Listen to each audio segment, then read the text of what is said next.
Good morning, everybody. We'll get started here in just a few minutes. My name is Rob Hudson, and I'll be the moderator for this conference. I'm going to put up some conference instructions. We're going to give people about 3 more minutes to join. I'll put up some conference instructions on the next page and go over them in just a minute.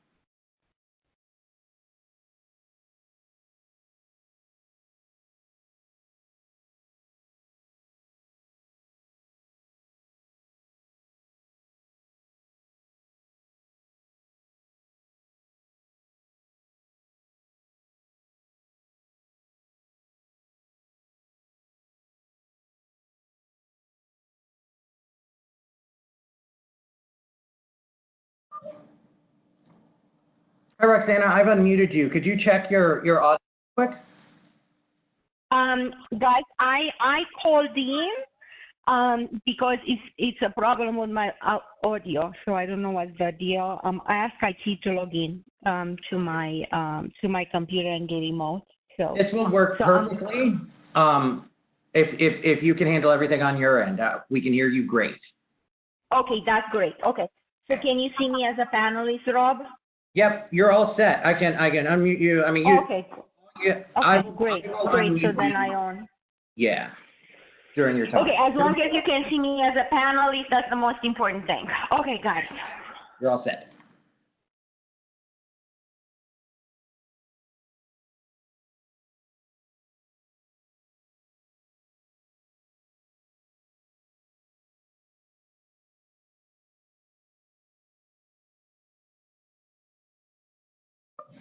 All right, again, good morning, everybody. My name is Rob Hudson. I'll be the moderator for this conference. On your screen are our conference instructions, and we wanted you to note the following. We are recording this session, and we hope to make it available online as we have in the past with previous user groups held in the commission meeting room. However, this is the first time we're doing this on WebEx, and we're unsure of when or even if posting this video is possible. So bear with us as we work through those, getting it up there after the user group ends. There are 2 ways for you to participate and ask questions during this conference. There's a Q&A button found on your device screen that enables you to send typed questions. When you send a typed question, there's an option to who you send it to. We'd like for you to send it to all panelists so we can all see it, the entire EQR team. And we'll read these questions out loud and answer them at the end of each session as appropriate. You can also raise your hand. There's a raise your hand button. That's for verbal questions. You can raise your hand at any time during a presentation, and at the end of each session, we'll get around and we'll unmute people. You can ask your questions, have a little dialogue with us, and finish up at that point. Please lower your hand if you're finished so we don't accidentally call on you twice. I can't lower your hands for you. So once you're finished, just lower your hand. I'll probably remind you again at the time. Note, you must be on a device with WebEx to ask a question. If you've dialed in directly to the conference and did not launch WebEx first to connect the audio to your WebEx session, you will not be able to ask a verbal question. You will be able to type in if you see those things, but since those 2 things aren't linked, I won't know where to unmute you in the attendee list. 2 other really quick things. The chat feature will not be enabled. And we'll take a break for about an hour for lunch around noon Eastern time, and we'll take another break this afternoon just to break things up. So with those instructions done, I'll turn this over to Jeff Sanders to officially open the meeting. Great, thank you, Rob. Good morning and welcome everyone to today's EQR user group meeting. To start things off, I'd like to introduce Kristen Fleet, the Acting Director of the Division of Audits and Accounting. Kristen? Thank you, Jeff. Good morning and welcome to today's EQR Users Group meeting. I'm Kristen Fleet, the Acting Director of the Division of Audits and Accounting. I'd like to take a few minutes to let you know about some organizational changes that have occurred within the Office of Enforcement.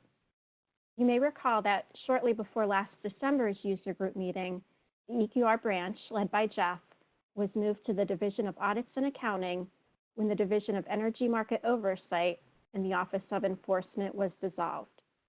The Division of Audits and Accounting now includes the EQR branch, 4 audit branches, and the Regulatory Accounting Branch.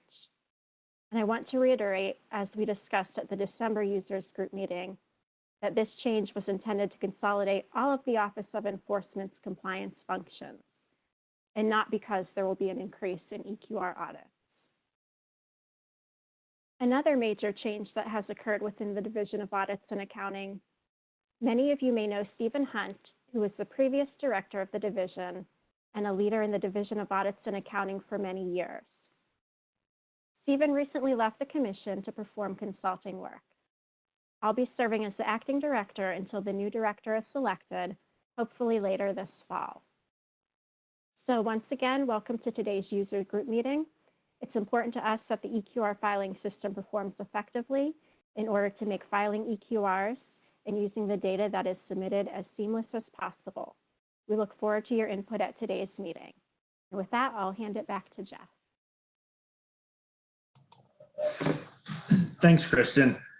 Yes, good morning, and thank you all for joining the virtual September 2020 EQR user group meeting.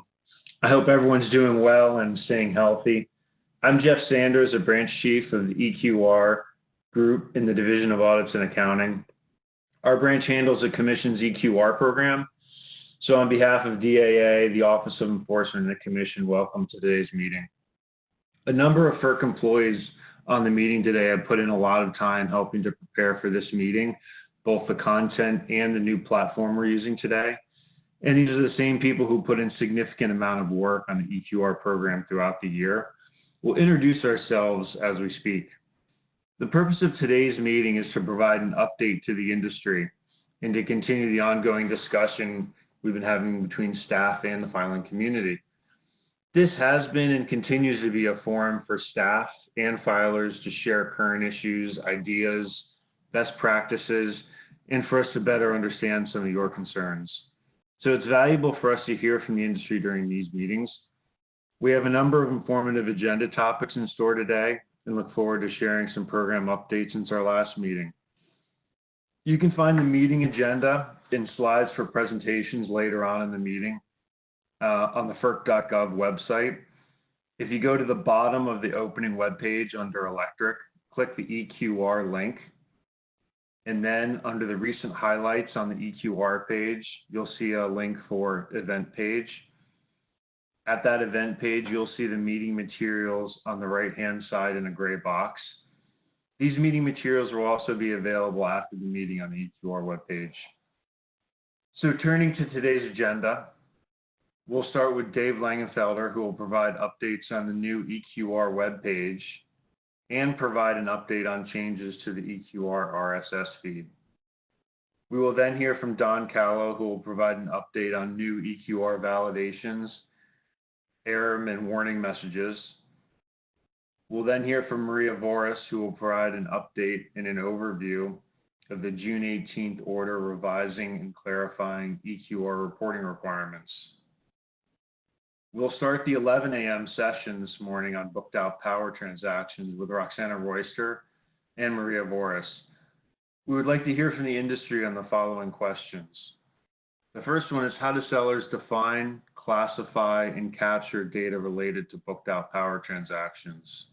The second question is, how do sellers report their booked out power transactions in the EQR? And the third question we have is, what can be done to provide further clarity on how booked out power transactions should be reported in EQR? After each of these sessions, we will be taking questions. We'll take a break for lunch, as Rob said, at about noon, and then reconvene at about 1 p.m. Eastern Time. In the afternoon, Sohaila Mansouri and Marina Fishbein will provide an update on the EQR reassessment project and our direction with this going forward. Then we will hear from Campbell Pride, who represents Xbrl US. He will provide the industry an overview of Xbrl. Finally, we'll conclude with our last session, which is an open discussion session where we'll take your questions. We're looking forward to hearing from your questions and comments throughout the meeting. And we will have a number of participants online and more joining as we've been speaking here. As Rob said, please use the Q&A feature to send in a written question or the hand raise button to ask a question verbally to the panelist and presenter. And if you're able to, in the Q&A feature, when you type your question, if you're able to identify what company you represent, that would be great. We'll do our best to get all the questions that we're able to answer in turn. So with that, I'll hand it back to Rob and we'll begin the meeting. Thank you. Thanks, Jeff. And Kristen, our first agenda item falls in just the general updates area. And Dave is going to discuss the new Eqr Webpage and some other items.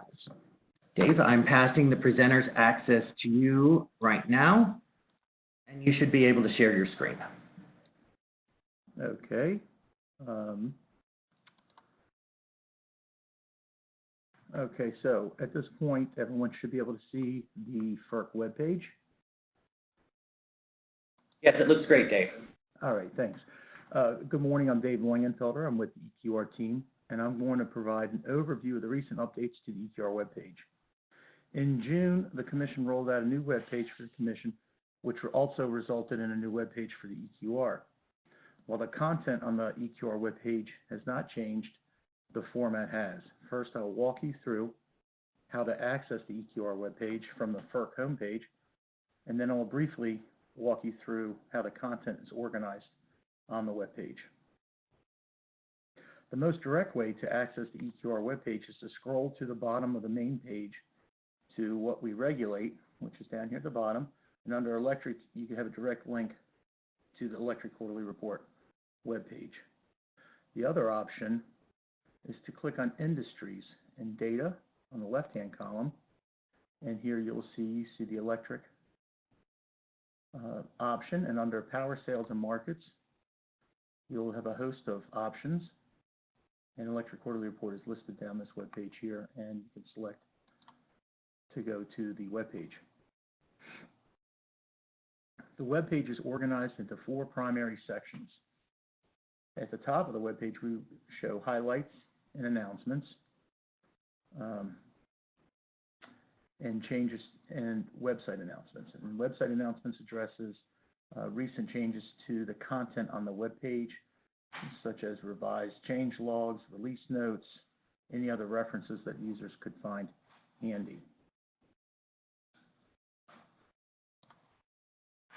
As you scroll down, you'll see we have a section also for data filers.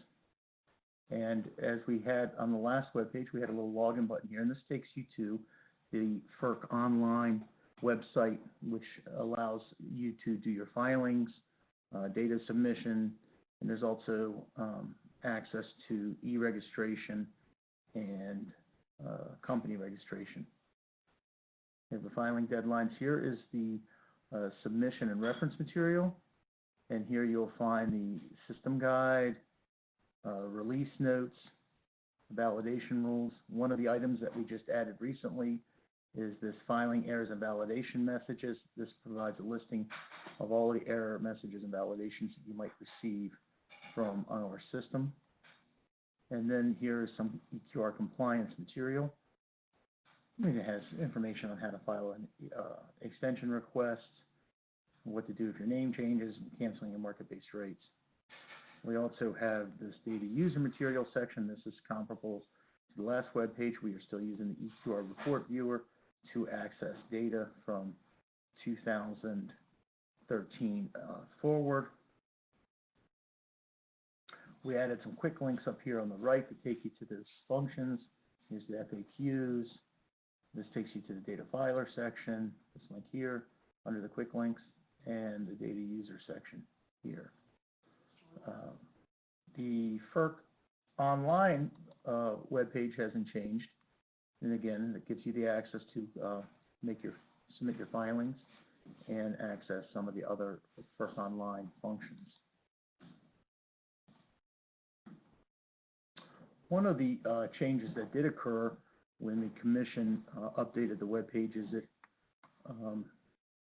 eliminated the RSS feed that the Commission had relied on.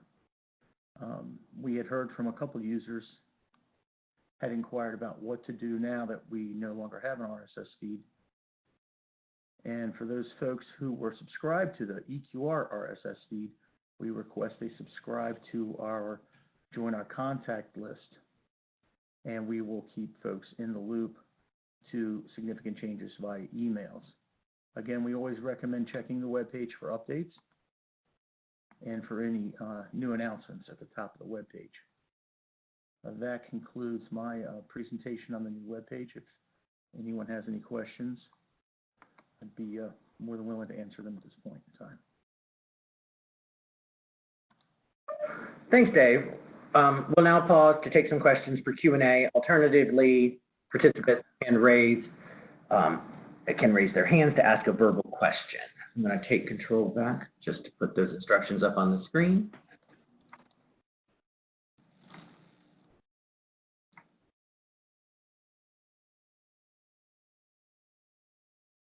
As soon as I pop open a couple of my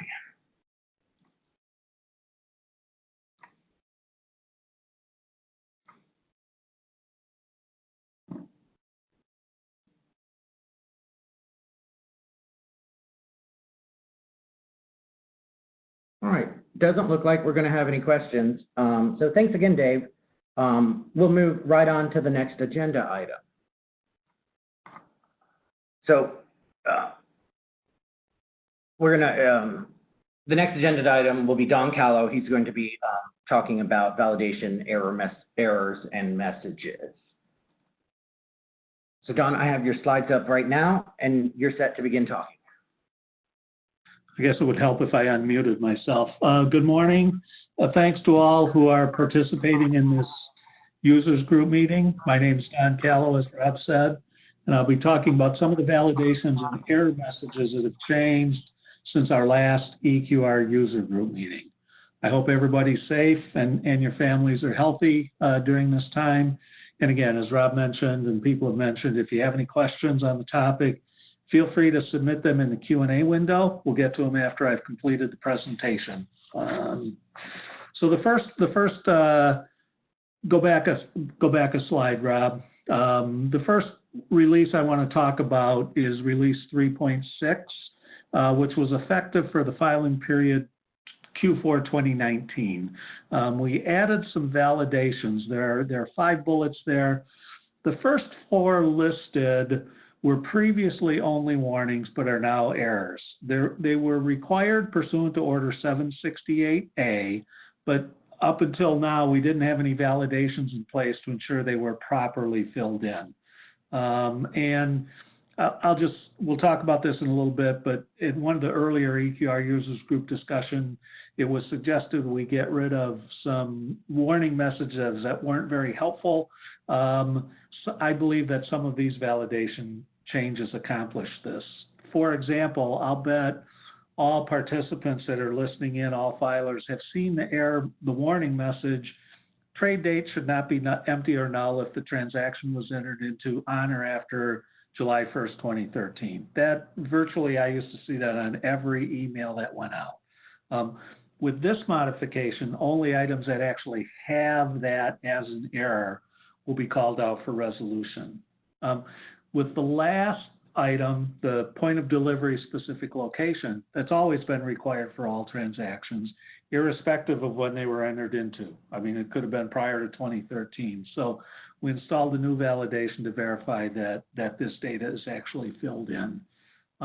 Release 3.7.1, which was effective for Q1 2020, we have found over the course of time that some filers are not converting their prices and quantities to standardized prices and standardized quantities. So these validations were added to make sure that the proper conversion was incorporated into a filer's EQR. And so let me kind of walk through it but in general, standardized prices are in dollars per megawatt hour, and standardized quantities are in megawatt hours for energy. And that you reference the data dictionary.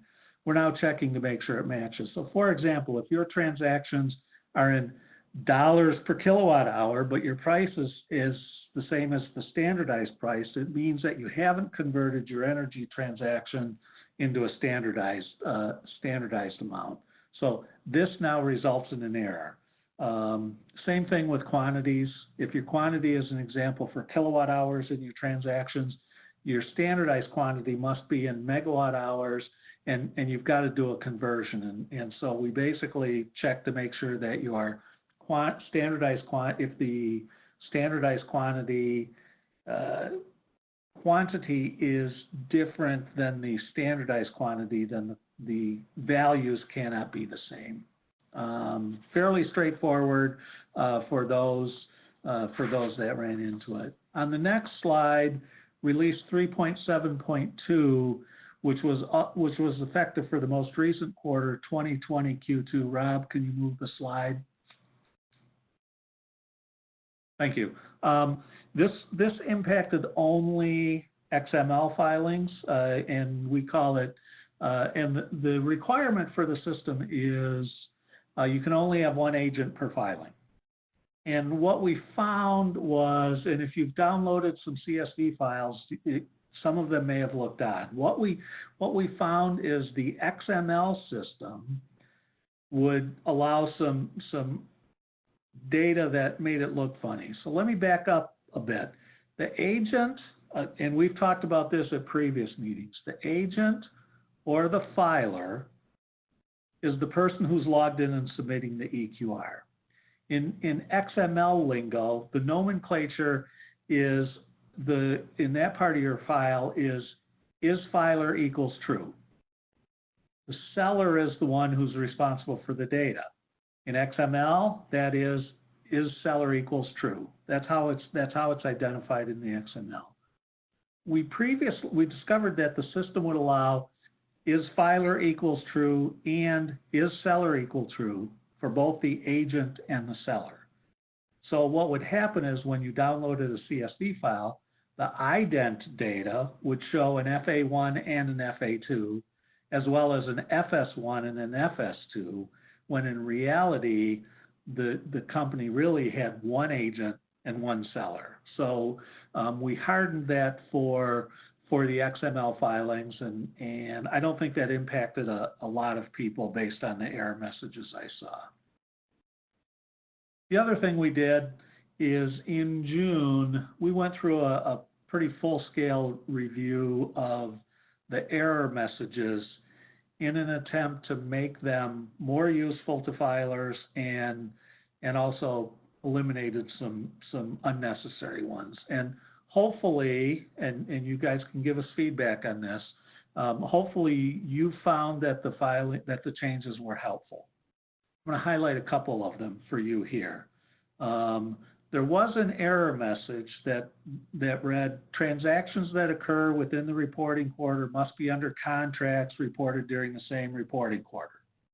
The seller company name, data dictionary field 16, customer company name, data dictionary field 17, contract service agreement ID field 20, and Ferc tariff reference field 19 must be identical for the transaction to be matched to a contract. Please review the transactions with, and we would list about 10 to match them with reported contracts.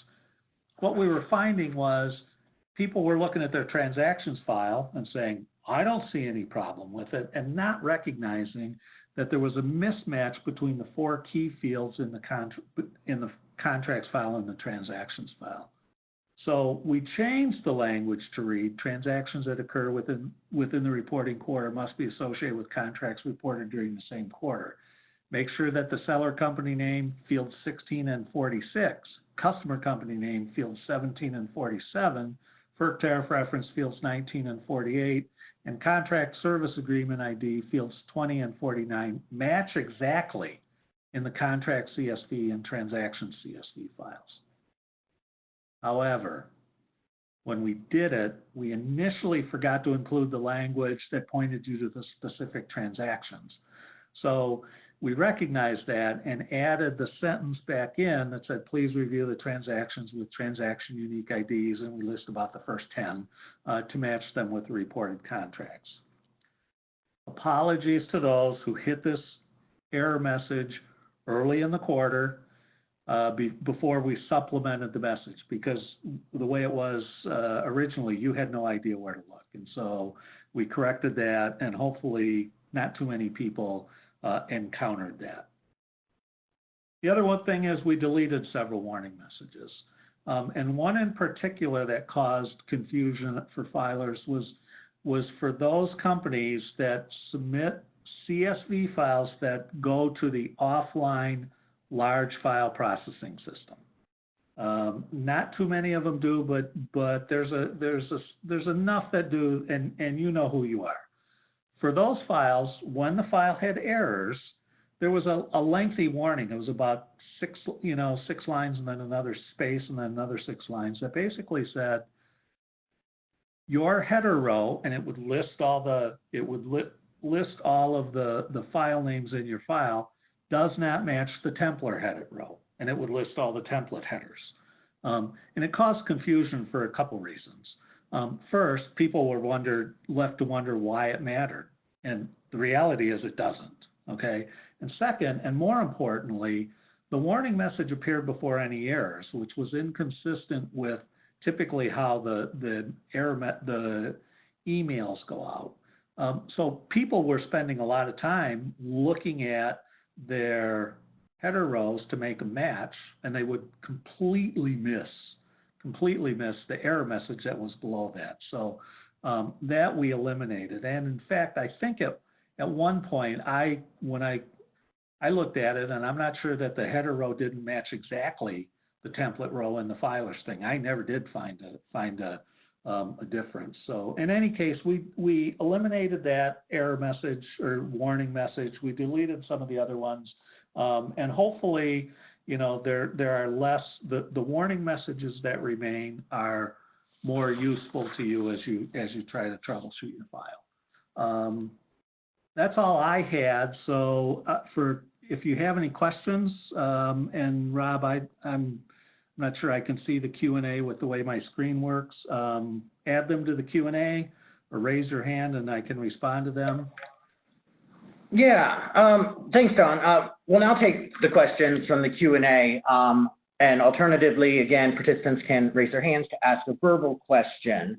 This is the first time doing the Q&A, so bear with us as we get this set up. We do have a couple of questions from people. So I believe what we'll do here.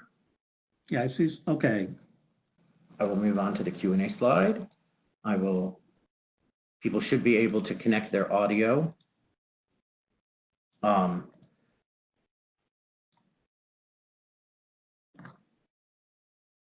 So users should be, Gary and Scott, you should be able to connect your audio on your screen, and I'll be able to unmute you. If that doesn't work, I'll try upgrading you to a panelist, and we'll see how that works.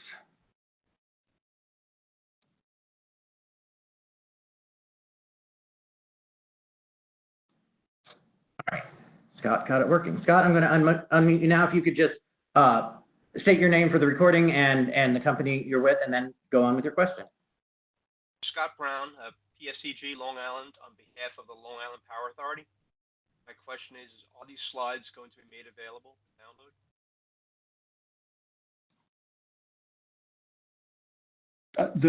Are the slides going to be available to download? Yes, I believe after both Jeff and I think Jeff talked about that early on, that I think they'll be posted after the meeting on the events page. Jeff, but that's what I recall. Okay, thank you. Yes, that's correct. This is Jeff. Thanks. Scott, if you could lower your hand, I believe I've taken you off. I've put you back on mute, and lowering your hand will remove you from our queue. We'll go now to Gary. Gary, you haven't connected the audio yet to ask your question, so you'll need to do that through your WebEx interface. Also, Barbara and Lisa, you'll all three need to do the same thing. There's a button on your device that talks about audio.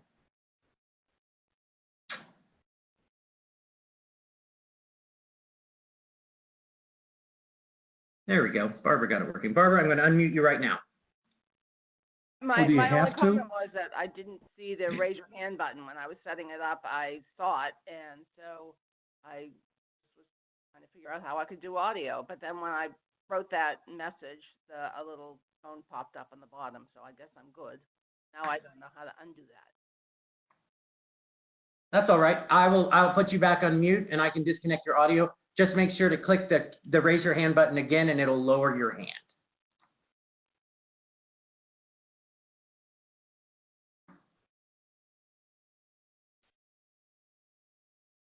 Gary, you're all set now? Go ahead, Gary. Hey, Rob, can you hear me all right? Yeah. Great, thank you. Yeah, so we've got an XML product in the marketplace, and we work really hard to keep its validation sort of running in lockstep with what the commission's validations would do. So folks get preliminary feedback without having to submit XML. And so what's not clear from the prior slide is exactly which messages the wording was changed on and how that wording was changed, and then which are the warnings that have been removed. And I wonder if staff could provide some sort of written accounting of those changes. Yeah, I see what you, yeah.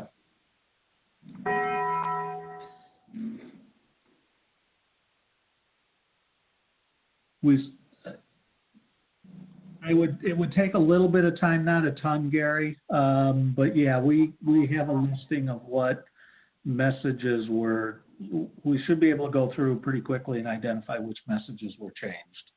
And at the same time, you're right, which warnings were eliminated. Yeah, thanks, Don. That would be super helpful.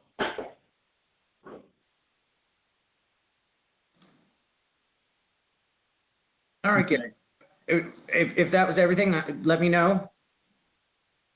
And I can Yeah, that's the question. Yeah, that was it for now. Thank you. Okay, I'll put you back on mute, and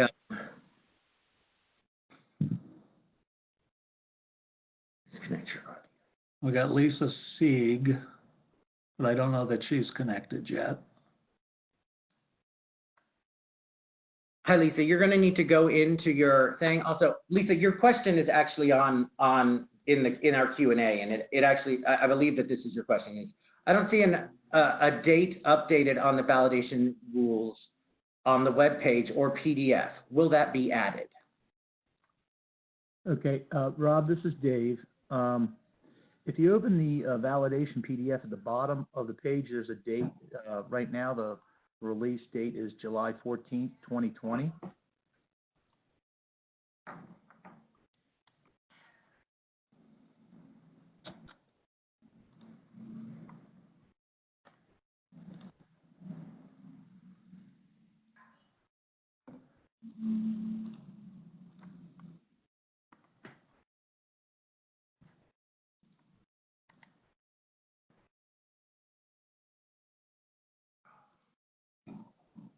Okay, I think, Lisa, if you have another question, oh, you see it now. Okay, I see your comment, and we're all good. If you could lower your hand, Lisa, Gary, also you too. Unless you have another question, Gary, I can give you audio rights again. But if you could go back into that Q&A thing and lower your hand, so we know that we've addressed all your questions. Oh, Gary has a question. There we go.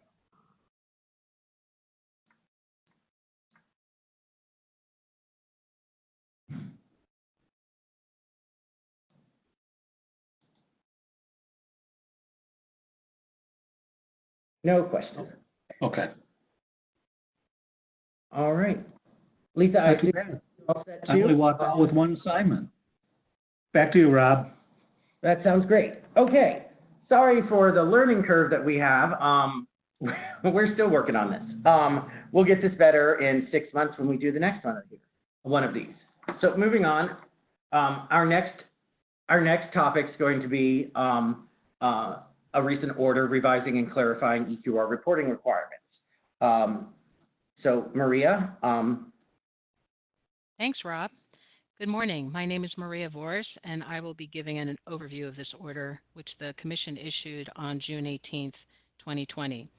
As stated in the June 18th order, the Commission will require filers to report time zone information in connection with their transmission capacity reassignments by April 30th, 2021, which is when the first quarter 2021 EQR filings are due.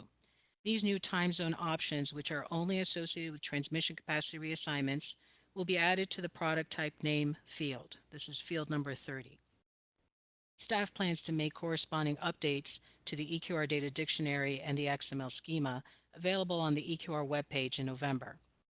In the June 18th order, the Commission declined to adopt proposals set forth in a 2016 notice seeking comments that would have required transmission providers to report ancillary services transactions data in the EQR and would have required filers to submit certain information currently submitted into the e-tariff system in the EQR.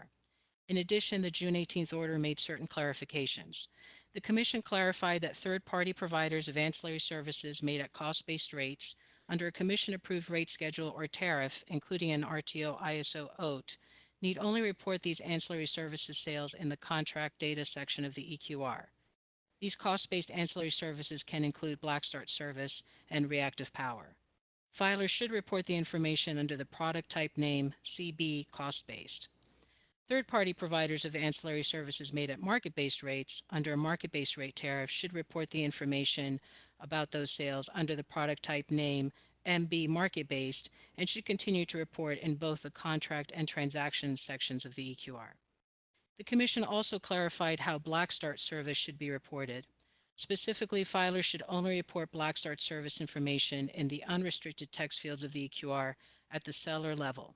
That is to say, filers should not report information that identifies the location of a specific unit that supplies black start service, for example, including information like CT Unit 1. This will help to minimize the potential disclosure of sensitive information. With respect to booked-out power transactions reported in the EQR, the Commission declined to adopt the proposal to require separate reporting of booked-out energy and booked-out capacity. However, the Commission directed staff to engage in discussions with industry regarding booked-out transactions, and we will be discussing this topic in the next session. Finally, on August 17th, the Commission issued an order on rehearing of the June 18th order.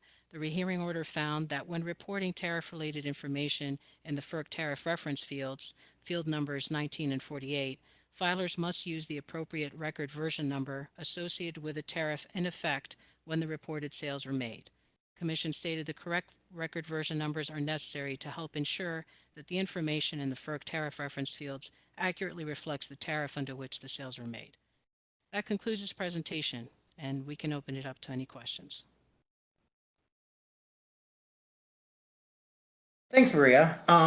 If there's any Q&As, any questions on this, same rules apply. Q&A button, type in your question. I think I went to some verbal questions for those that were actually typed in, and now that I've got a little bit more of a handle on this, of how to work that, we'll be able to do that. Also, the raise your hand button, and that way we know that you actually want to speak. We'll give it about a minute here. If anyone has any questions on this, we'll just pause for a second.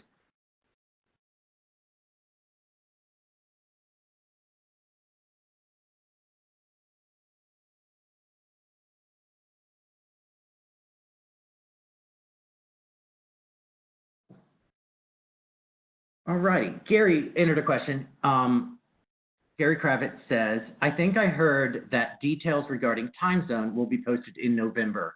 Can that be done sooner? I think we will, thanks for the question, Gary. We will try to make them available as soon as possible. I know that November, we're aiming for November, but we may be able to get them out sooner.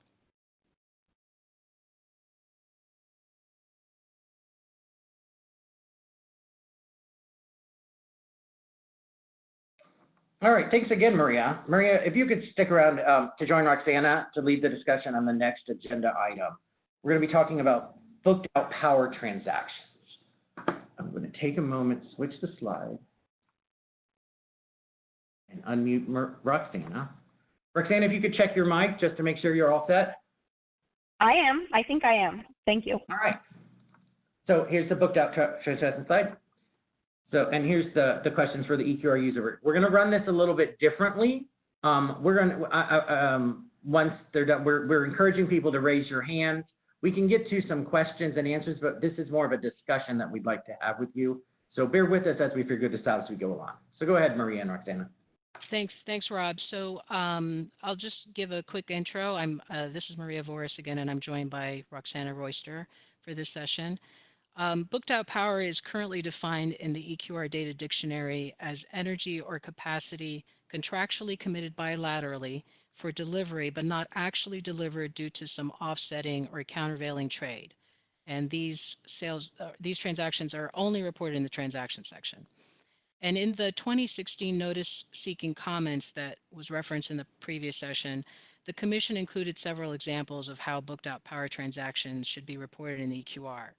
And in response to the notice, some commenters stated that reporting booked out transactions consistent with the examples may differ from how sellers currently report these transactions and may result in costly and burdensome changes.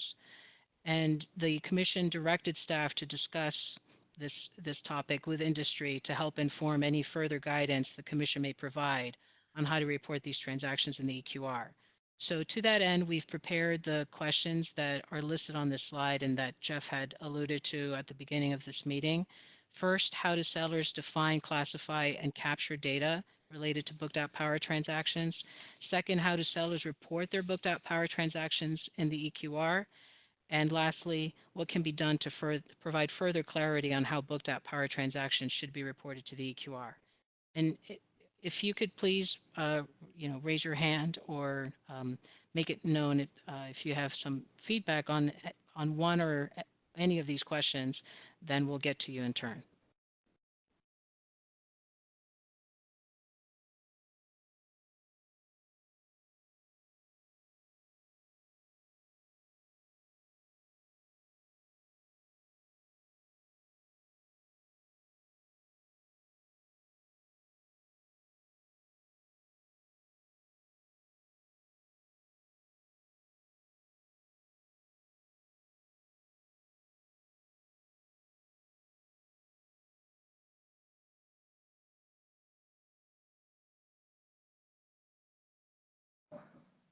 All right, I see we have Barbara has something to add. I'm going to connect your audio and allow you to connect to audio, Barbara, and then we'll unmute.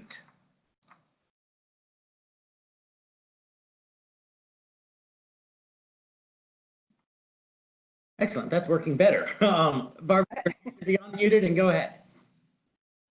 Okay. A couple things that, since I'll identify myself. I'm Barbara Burke, and I am president of Energy Compliance Consulting. And so I go to a lot of different utilities and see how they do this. And one thing that's consistent is that how utilities capture this and deal with bookouts is inconsistent among them. So there's not one set way. And so I think that is one of the reasons it makes it difficult for Ferc to deal with it. Another issue that I certainly didn't realize when I was at Ferc developing some of these rules is that the term bookouts, the way we thought of it, and I think the way the writing in the orders and notices and guidance that has been distributed by Ferc relates to a type of what the traditional bookout, what we thought of and what we were concerned about with wash trades, where a sale has been committed or has been entered into, a transaction has been entered into, you find out that you're delivering to a counterparty that has a transaction at the same time in the same place to you.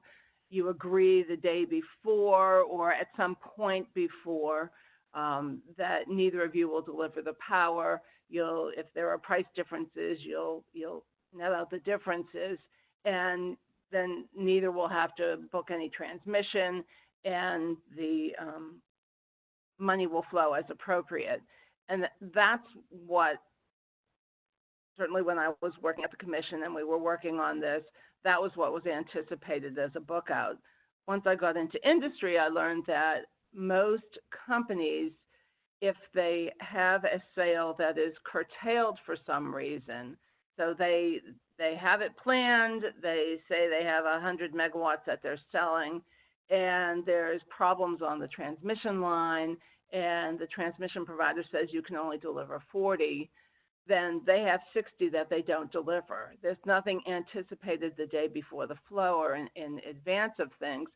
But at that point, usually the counterparty will put in a sale for the 60 megawatts that weren't delivered to you, the seller, and it looks like a sale, but it really is liquidated damages.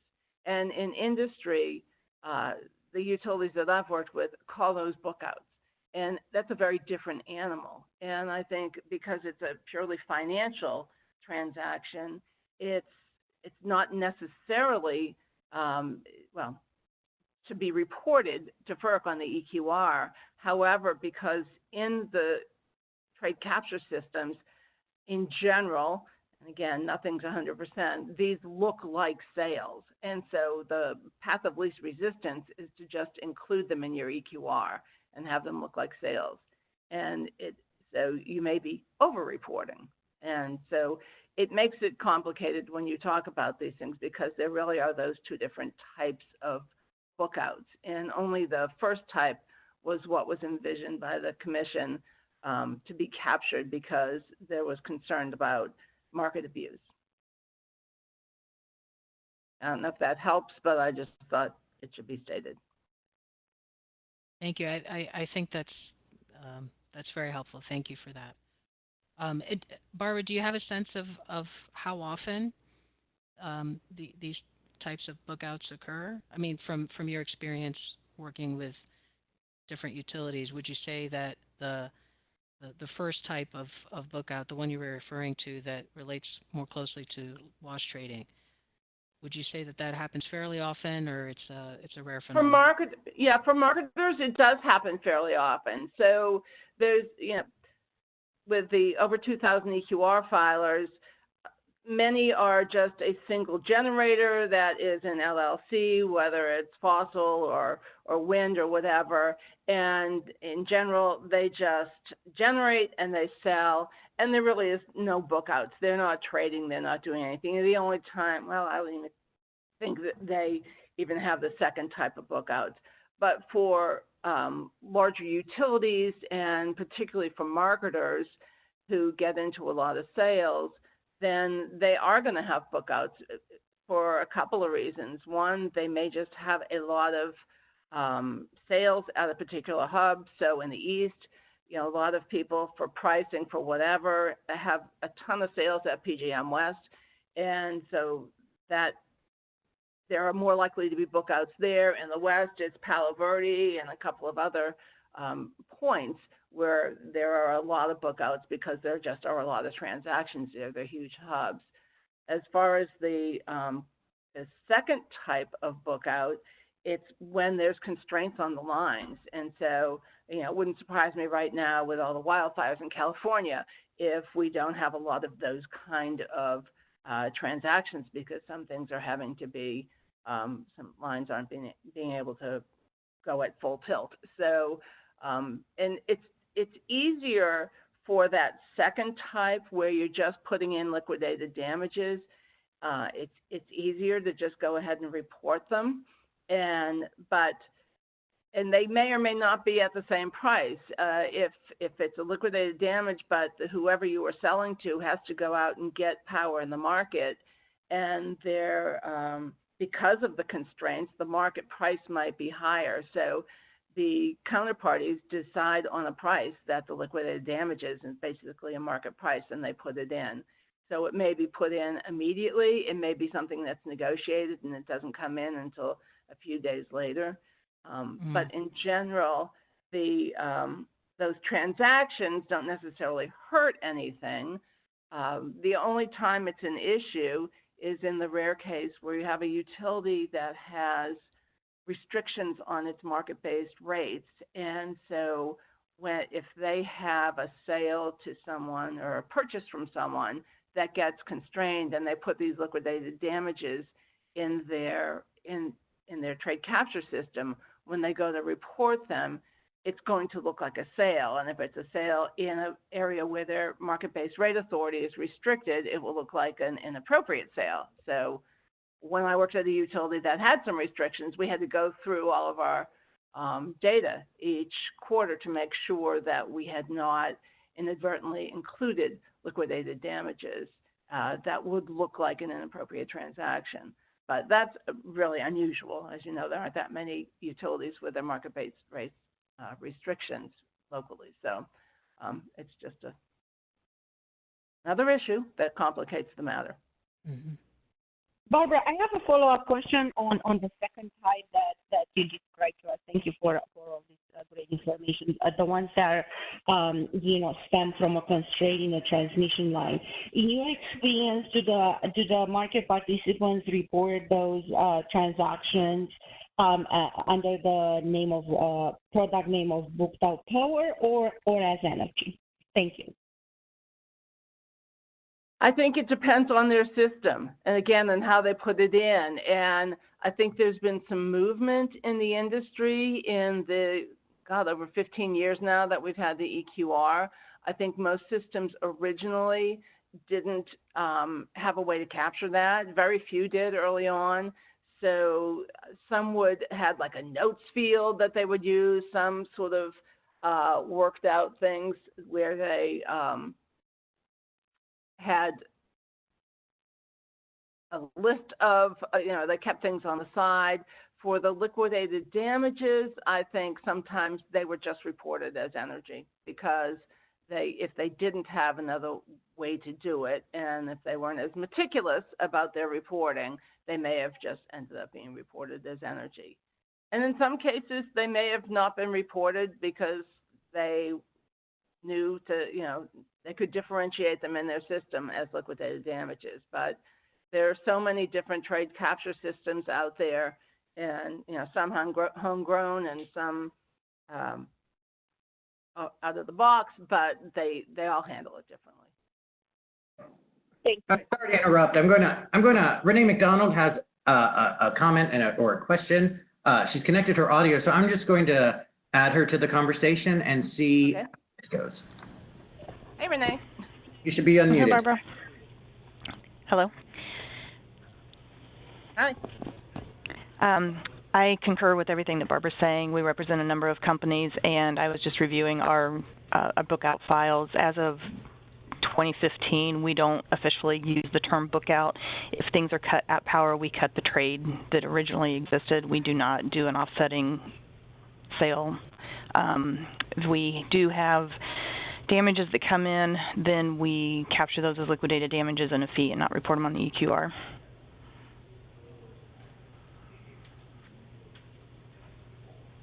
Renee, I think that's optimal, but I don't think that everybody is there yet. I agree. Yeah. But that's our stand on it and how we handle them. And like I said, it does represent a number of companies, and I've only had one that showed up on our report since we've changed our process. One of our companies did it, but they have not had any issues since 2015, but they do not do a lot of bilateral transactions. Okay. Renee, I have a follow-up question to what you said. You used the word bilateral, and Barbara, you used the example of one of the high liquidity places as PJM West. In your experience, being working with a lot of filers, do you see those book outs, and I'm putting them in quotation marks, happening like in organized markets, like Barbara mentioned PJM West, or do you see them happening outside the organized market? And right now, we don't see them. Yeah, we don't necessarily see them. If it's something like Barbara mentioned where you happen to schedule into the same area, reversing entries, we don't necessarily have that information, and if we do, it is not captured in our risk system for us to be able to identify those trade types of AKA book outs, so that we do not consider that a book out. They may not know the path at any given point. It just happens. And I see that being more in the markets. The book outs that we were referring to is when something's been cut and you have to go out and find replacement power. But for the most part, our clients don't have that issue. Yeah, in the organized markets, I don't think those would happen, that second kind, because they don't necessarily cut transmission.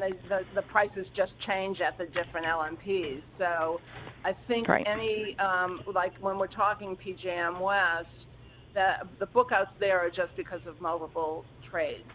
Palo Verde is a little different animal because while it's at the edge of the California ISO, some of the transactions are California ISO transactions, but it's in Arizona, and there are a lot of transactions at Palo Verde that have nothing to do with the California ISO.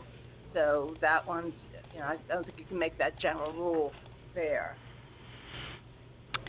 And since Barbara mentioned California, we do have some clients in California that have had what we term bookouts. They're not books I settle, so I don't know the details, nor are they EQR compliant.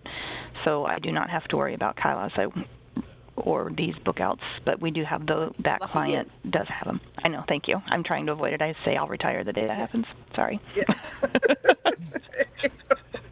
You and me both. Yeah. And then Barbara, Barbara, yes. I was going to say that some of the bookouts of the first type, what is traditionally thought of as a bookout, is there are a lot of utilities that may have to hedge their load, their prices, because their state commissions require that. And so they may enter into big positions with large marketers early on, a year or two out, that they really don't intend to flow, but it's just to say, okay, we're covered, and particularly if they're in that short utility. And so they may have these positions, and they may trade around the power and gas prices and do that for a couple of years before you get right into the term. And then at that point, when they're closer to the actual would-be flow date, they'll look and decide, which sales are going to flow, which aren't, how they're going to, are they going to generate themselves, or are they going to purchase? And so there are a lot of bookouts. There may be something that's booked out for a whole month that it really kind of was a financial transaction in some ways, and could have been handled by a financial transaction, but because they used either the WSPP or the EEI or an ISDA, it was a physical transaction, but it was possibly intended to, or likely to be booked out from the get-go. And those are bookouts. That's what the commission wanted to capture, and those need to be reported as bookouts. And I think most utilities that have a fairly large presence have figured out how to report those and classify those, and it's just been an evolving process over the years. But I think most utilities are doing a decent job of that now. Barbara, I have a question regarding those ones, the bigger utilities that have all these systems set up to report it appropriately. In your experience, do you see that they're using some sort of a common denominator, let's say like the transaction unique identifier, to be able to connect the sister energy and bookout transactions? Or do you see that those identifiers are totally separate and unique between the energy and the bookout that they're relating?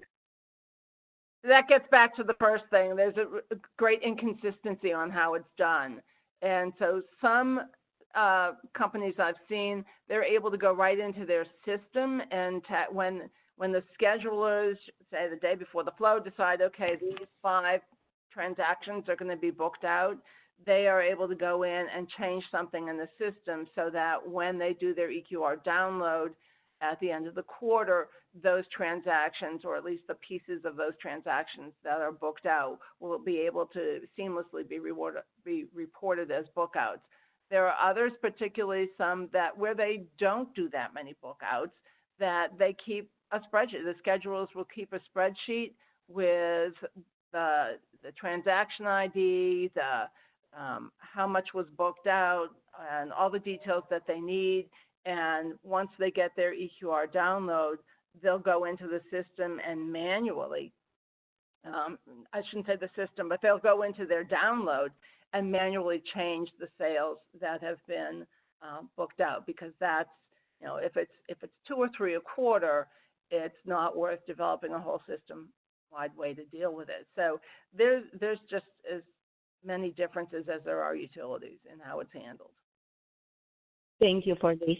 And in your opinion, with your experience, when we talk about book out power, in kind of the underlying assumption is that all those transactions are energy related.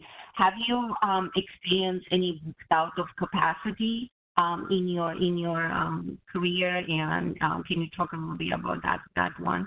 Once in 15 years. So the short answer is no. I mean, in general, first of all, there aren't even that many capacity sales other than some long-term generator sales. It's just not that common.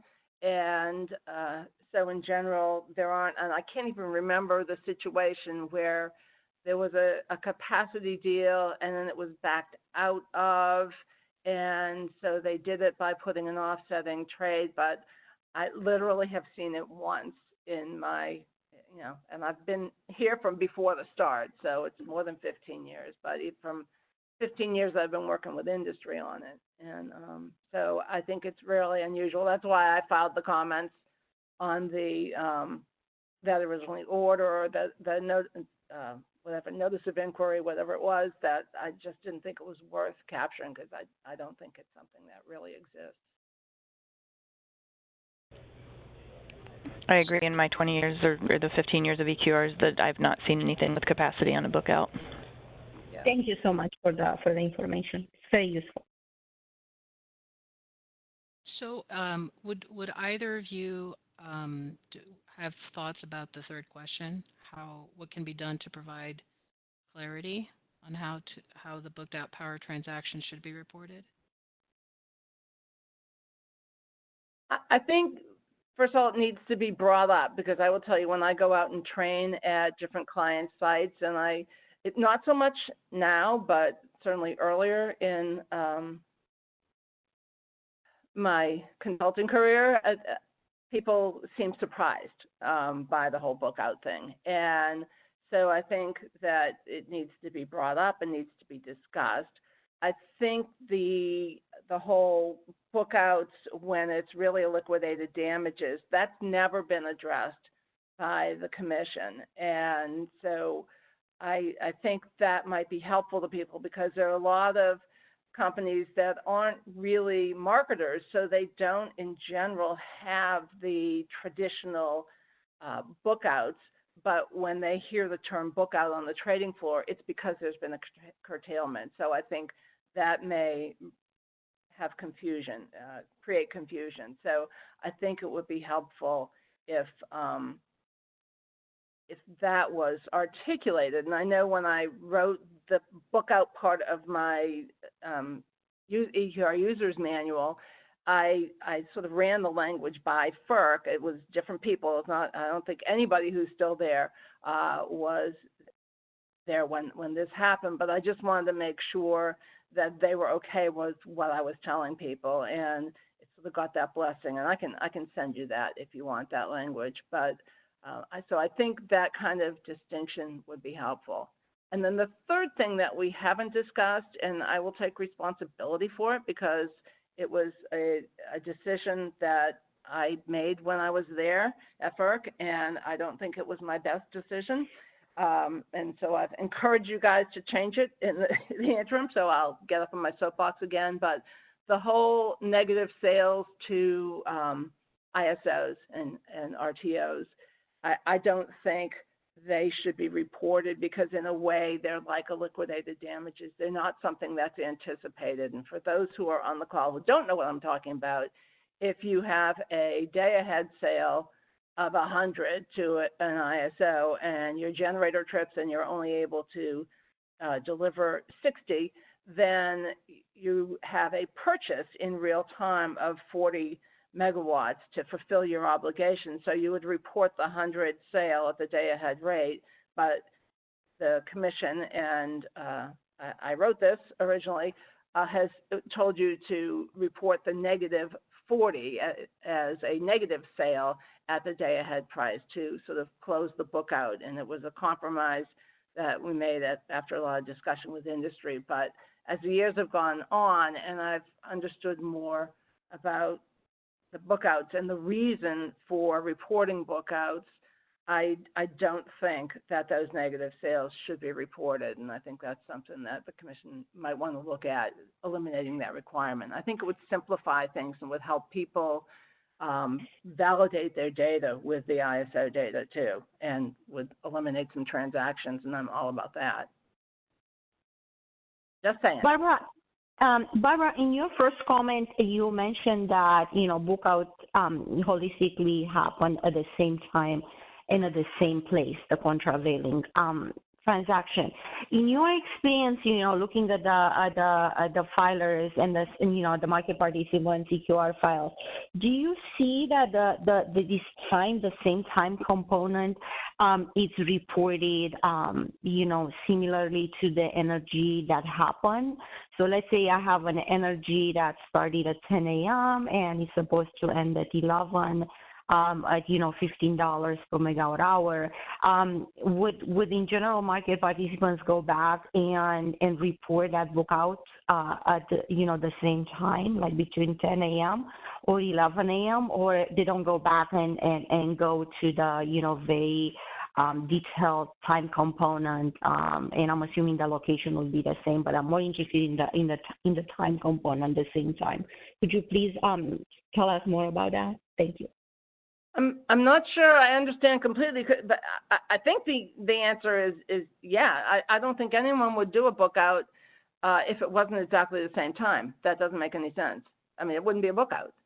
So okay. So unless I'm misunderstanding your question, I think definitely 100% they would be at the same time. Okay, and it would be reported as such to the EQR at the same time? Yes. Okay, thank you. And even if it was, and that, I think your question, you referred to the first type of traditional book out. Even the liquidated damages, in my experience, when companies go in, they relate it to the same time period. I mean, for their own books, they need to know why this transaction is there. And so. Okay, this is very helpful. Thank you. Yeah.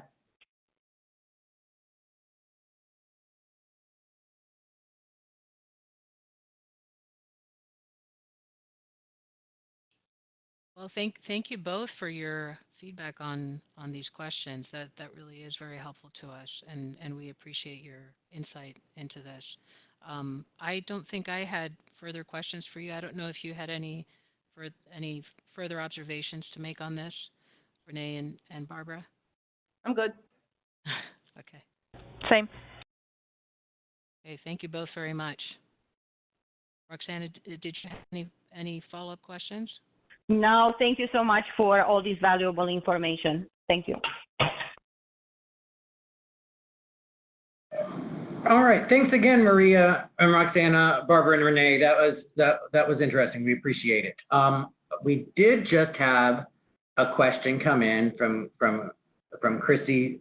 I'm going to mangle your last name, and I apologize, Zappia. And I'm going to read it out loud. It says, if a company has historically reported negative sales in their EQR transactions, do they need to go back and resubmit the filings if the negative sales are immaterial?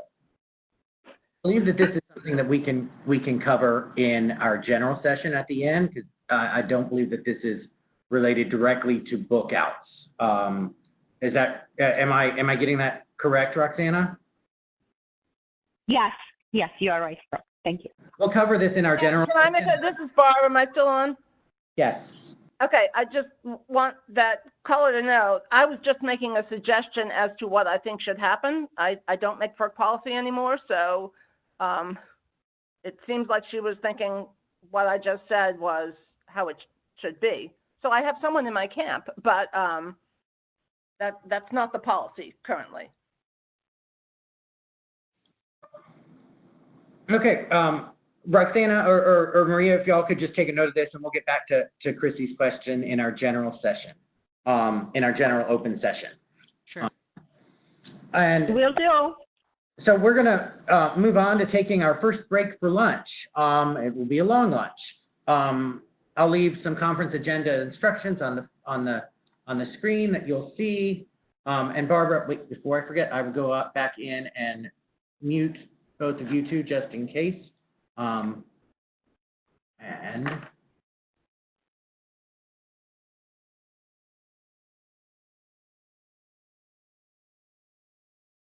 all right, and so I'll leave these conference agendas on the screen, and we will, or the conference instructions on the screen. We'll return here at 1 p.m. I'll edit this slide in just a second.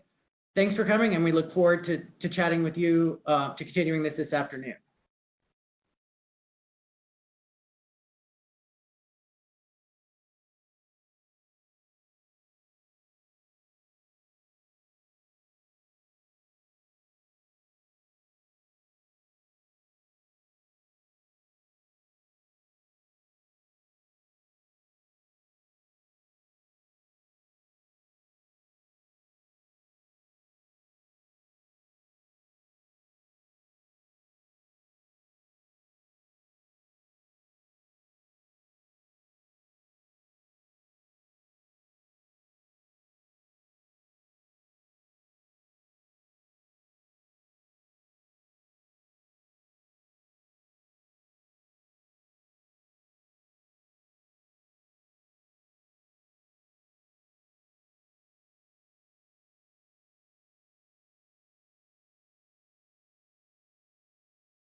Welcome back, everyone. We're going to get right to our second half of the agenda with Marina and Sohaila's presentation on the EQR reassessment. Marina, I am transferring present to you now. You should be free. Okay, thanks, Rob.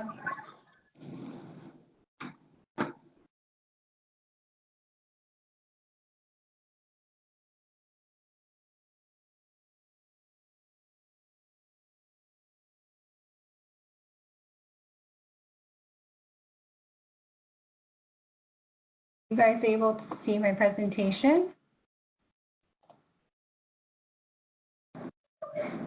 Not yet. It's a big green screen. Now we can see your slide with your notes. You'll want to just switch your display. All right. Great. So,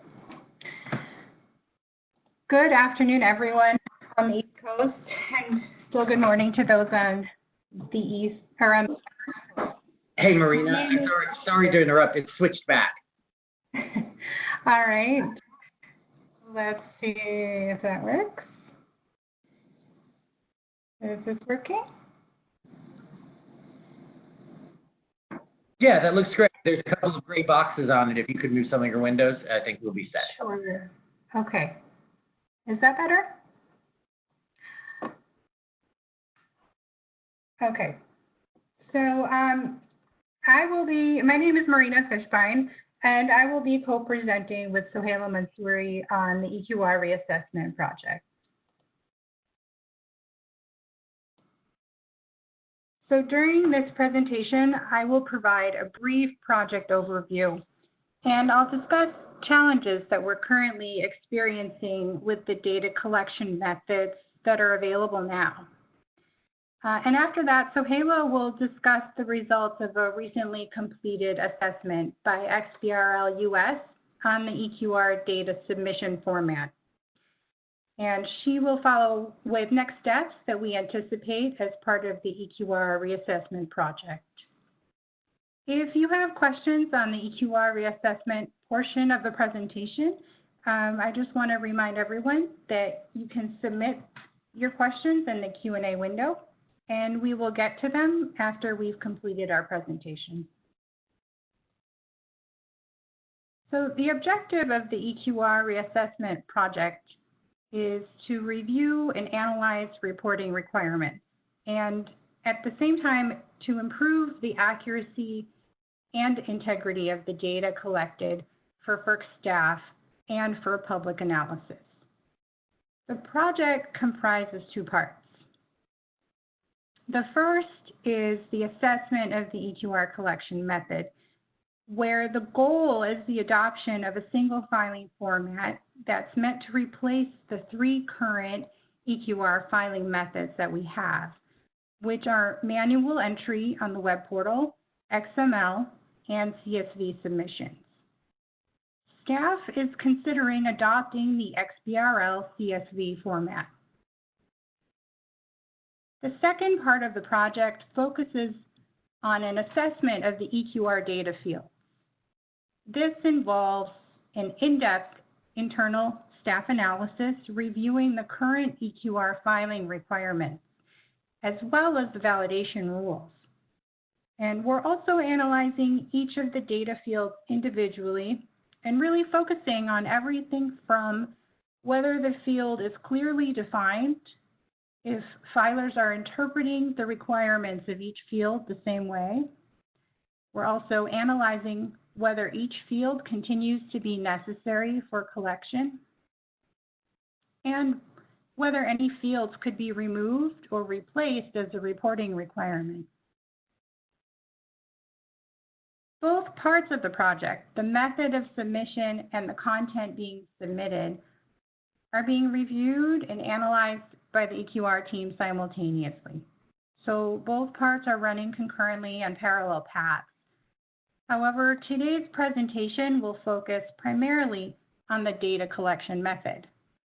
Later on, we'll be reaching out to the filing community to address the data fields component of the project via technical conferences, and we'll continue to reach out on the method as well in the coming year. we've identified numerous challenges with the current data collection methods. And this slide and the next focus on just a few of them to give a sense of why we initiated this project. The list of challenges extends beyond what we've highlighted here. So issue number one is that the current system provides a filer with only subsets of errors while processing a submission. What that means is that filers don't get a complete list of all errors at the same time. Instead, it's an iterative process that's dependent on a person making successive filings for each set of errors until it's successfully submitted. This has proven to be a challenge for filers because they often need to make a submission multiple times until they find all the errors. And if there are multiple errors, the system is designed to pause the verification process, which means that the submission is rejected until those errors are manually fixed by the filer. And then the person has to resubmit again. They'll get a second round of errors, which also need to be addressed.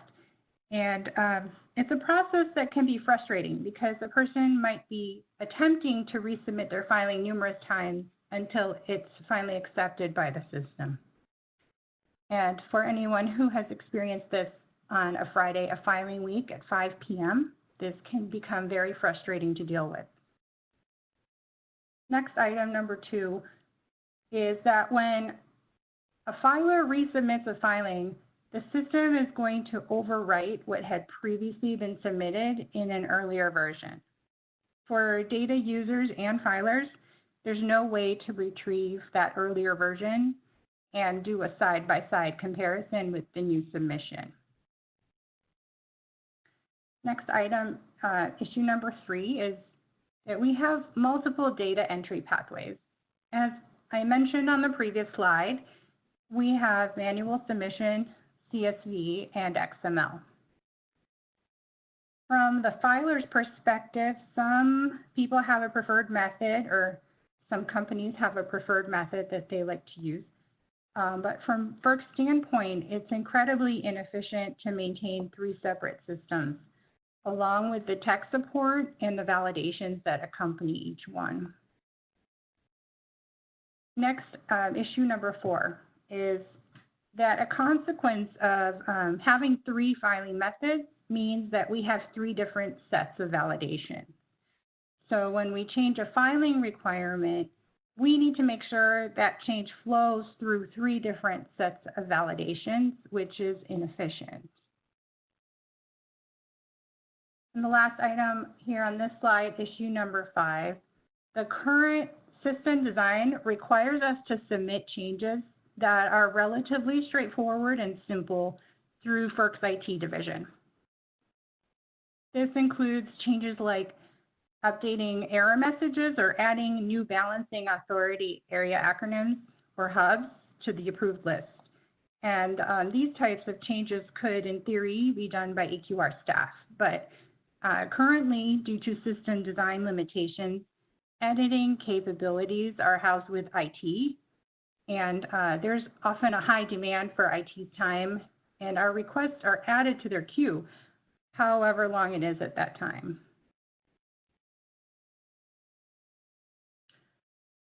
Issue number 6 deals with a lack of connection between various existing Ferc data collection systems. So for example, we are getting filer identification data through EQR, and some of the same information is being collected through company registration and through e-registration. It would be more efficient if we had the capability to cross-reference these systems and allow filers to skip re-entering this type of data if it's already available in another system. Next, item number 7, locating errors. So locating errors can be difficult, especially for people who submit transaction files with many rows of data. For example, the EQR help desk has had requests for assistance in locating multiple errors in files that have over 1 million transactions. So it can feel like looking for a needle in a haystack. Issue number 8 is that the submission processing times can vary dramatically based on when the submission is made. Most people submit their filings in the last week of the filing month. And what we've observed is that the system can get backlogged, especially if we have large files in the queue. The processing time can take several hours. So if a person tries to submit their filing at 5 p.m. on the last day of the filing window, the acceptance email can take several hours to come through. Number 9, this one deals with large filers having particular challenges uploading their data. These filers often have to try multiple times to upload the same file. When uploading glitches occur, sometimes these filers need to seek help through the EQR help desk, and then in turn, we need to work with IT to help us upload the files. It would be more efficient if we had the capability to split the large file into smaller ones so that filers could resolve this issue even on their own before trying to upload their data. The final issue on this list, item 10, it's a challenge that we're seeing given an increasing number of transactions for EQR filers.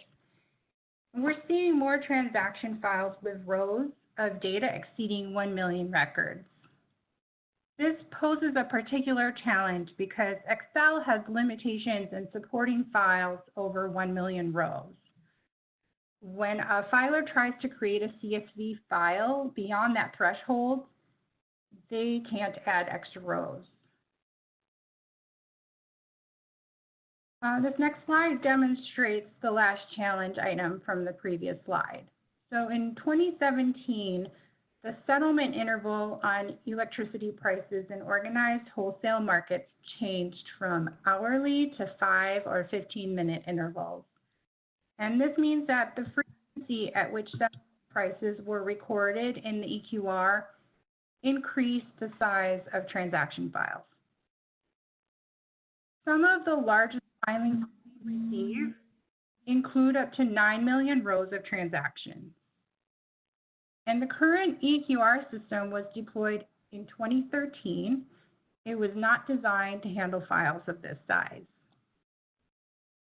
As you see in 2015, the total number of transactions being processed was 107 million. And over the next 5 years, it went up to 507 million total transactions. So this concludes my part of the presentation. And now Sohaila Mansouri will discuss Xbrl CSV. Sohaila? Thanks, Marina. Good afternoon. My name is Sohaila Mansouri, and I'll continue the EQR assessment project presentation from here. Given the types of challenges that we are currently seeing on the part of filers as well as on Ferc's end, we asked Xbrl US to conduct an in-depth review of our current EQR system. Campbell Pride is the president and CEO of Xbrl US, and he'll be presenting in a few minutes, giving a summary of his team's findings.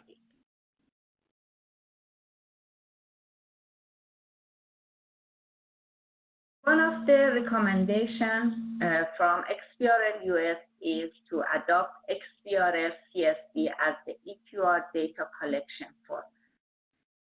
Xbrl is an open source international standard for digital reporting, which increases accessibility of information. Many of you are probably aware of Xbrl, which was recently adopted as the required filing format for several forms at Ferc.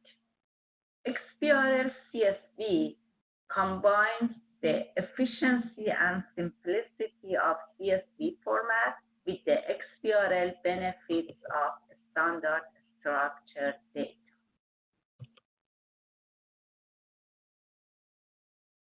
We are considering Xbrl CSV as a possible solution to addressing the particular challenges associated with the current Eqr system, as Marina just concepted. It also would have a minimal impact on those who currently file in CSV format, which is the majority of Eqr files. The reason we think the Xbrl CSV format would benefit filers is they can continue to prepare and review their data in Excel format, and they'll be able to submit the file in CSV format. Campbell will speak about this and provide more details. The next main benefit is that the specification for validation would be built in. It wouldn't be a process that runs after submission is sent to Ferc. So filers can validate their data before they submit it. And that means they no longer need to use the testing process that we currently have in order to uncover all their errors. Instead, filers would be able to resolve most of the errors even before submitting a filing at Ferc. Another main benefit of Xbrl CSV is that the majority of changes could be done without going through IT.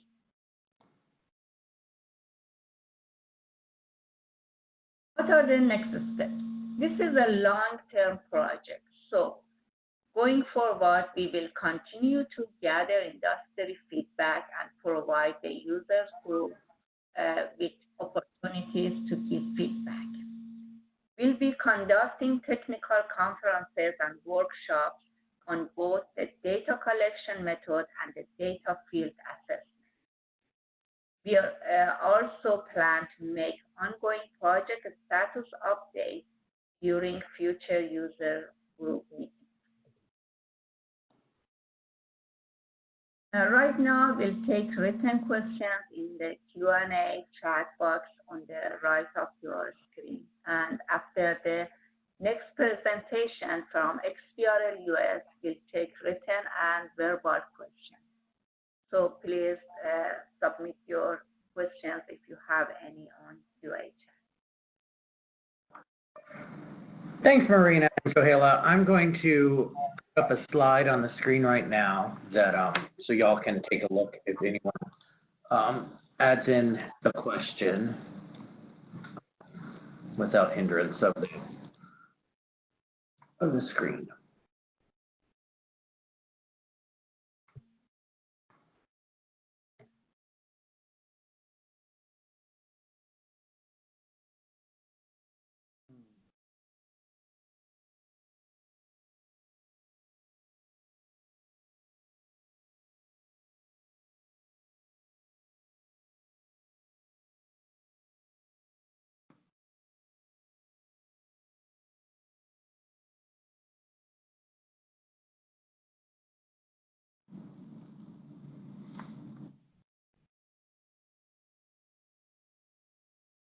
All right. It looks like we're getting a couple of questions in. Some of them can be addressed or will probably be better addressed after Campbell's session. So we're going to do a couple of them now. So we'll start with Scott's question. Are dates set for new Xbrl feedback sessions?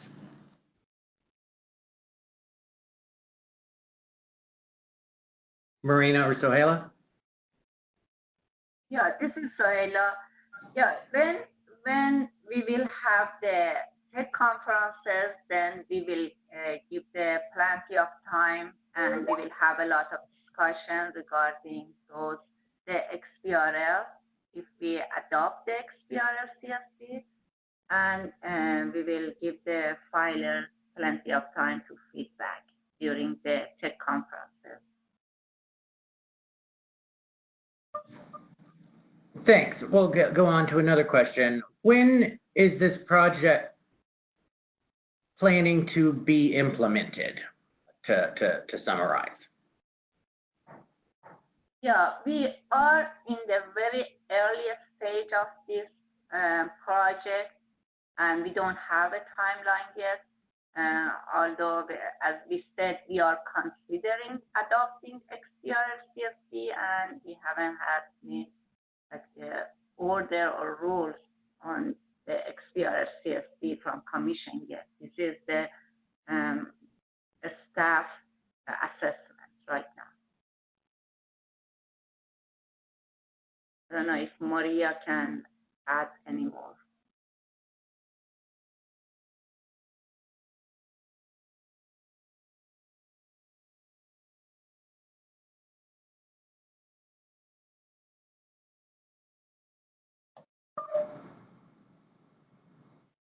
Okay, Rob, would you like to go on to the next question? Oh, I'm sorry, I was muted. Yes, we can go on to the next question. I was going to add a little bit more to that and say that the commission would go through the proper notice and comment period with the OMB burden and everything like that for any changes that would be done to this collection. So there's going to be, that I would say, a while off. Right. I apologize. I was on mute, so I was talking to myself. So you're correct. We would have the technical conferences, gain the feedback from industry on some of these proposals, and then we would need to do a notice and comment proceeding. So that usually takes some time to get through and to address all of the issues.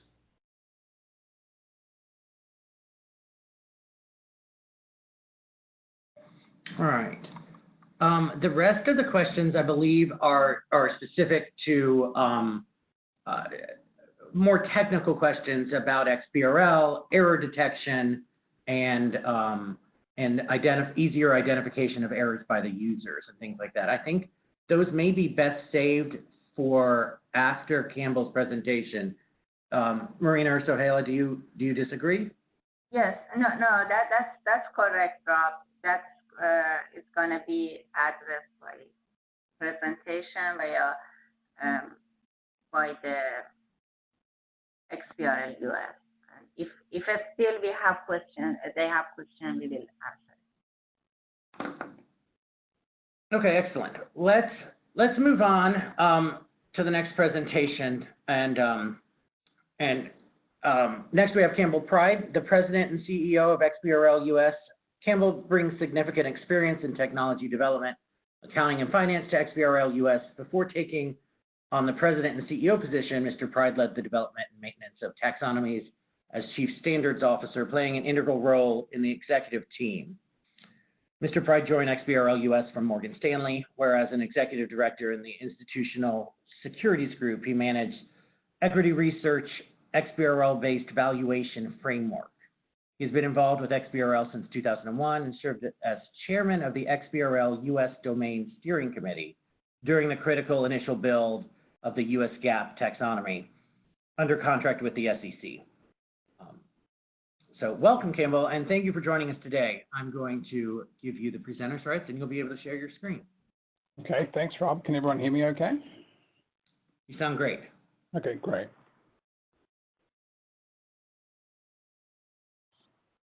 See if I can share my screen.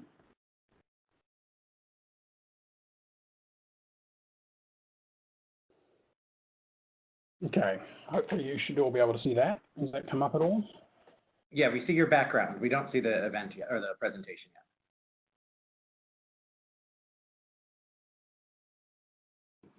yet. All right, okay, let me just change it.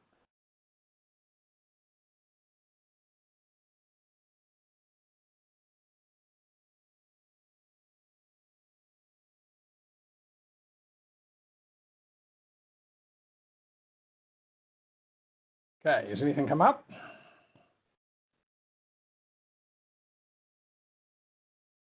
Slowly.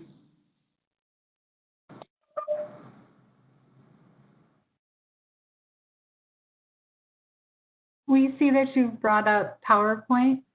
But it's blank. It's a blank white screen.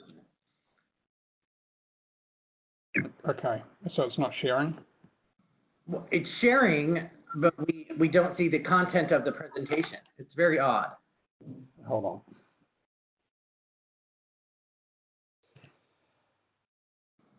See that now? I think maybe you need to share another screen. Maybe you have Sorry.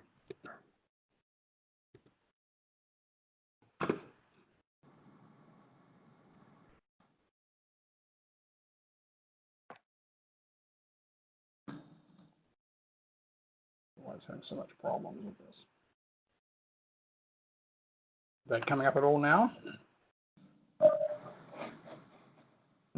Still just the desktop. Campbell, I have a, You have a copy, right? So why don't you just yeah. click on that, then I can what I believe is the latest version of your presentation. Yeah, that you do.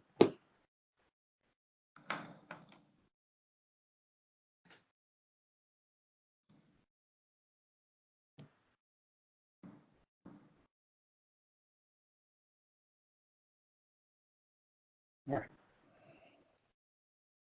Okay, so I'm just going to give an overview of what Xbrl CSV is, just so everyone on the call has an understanding of what we're talking about here.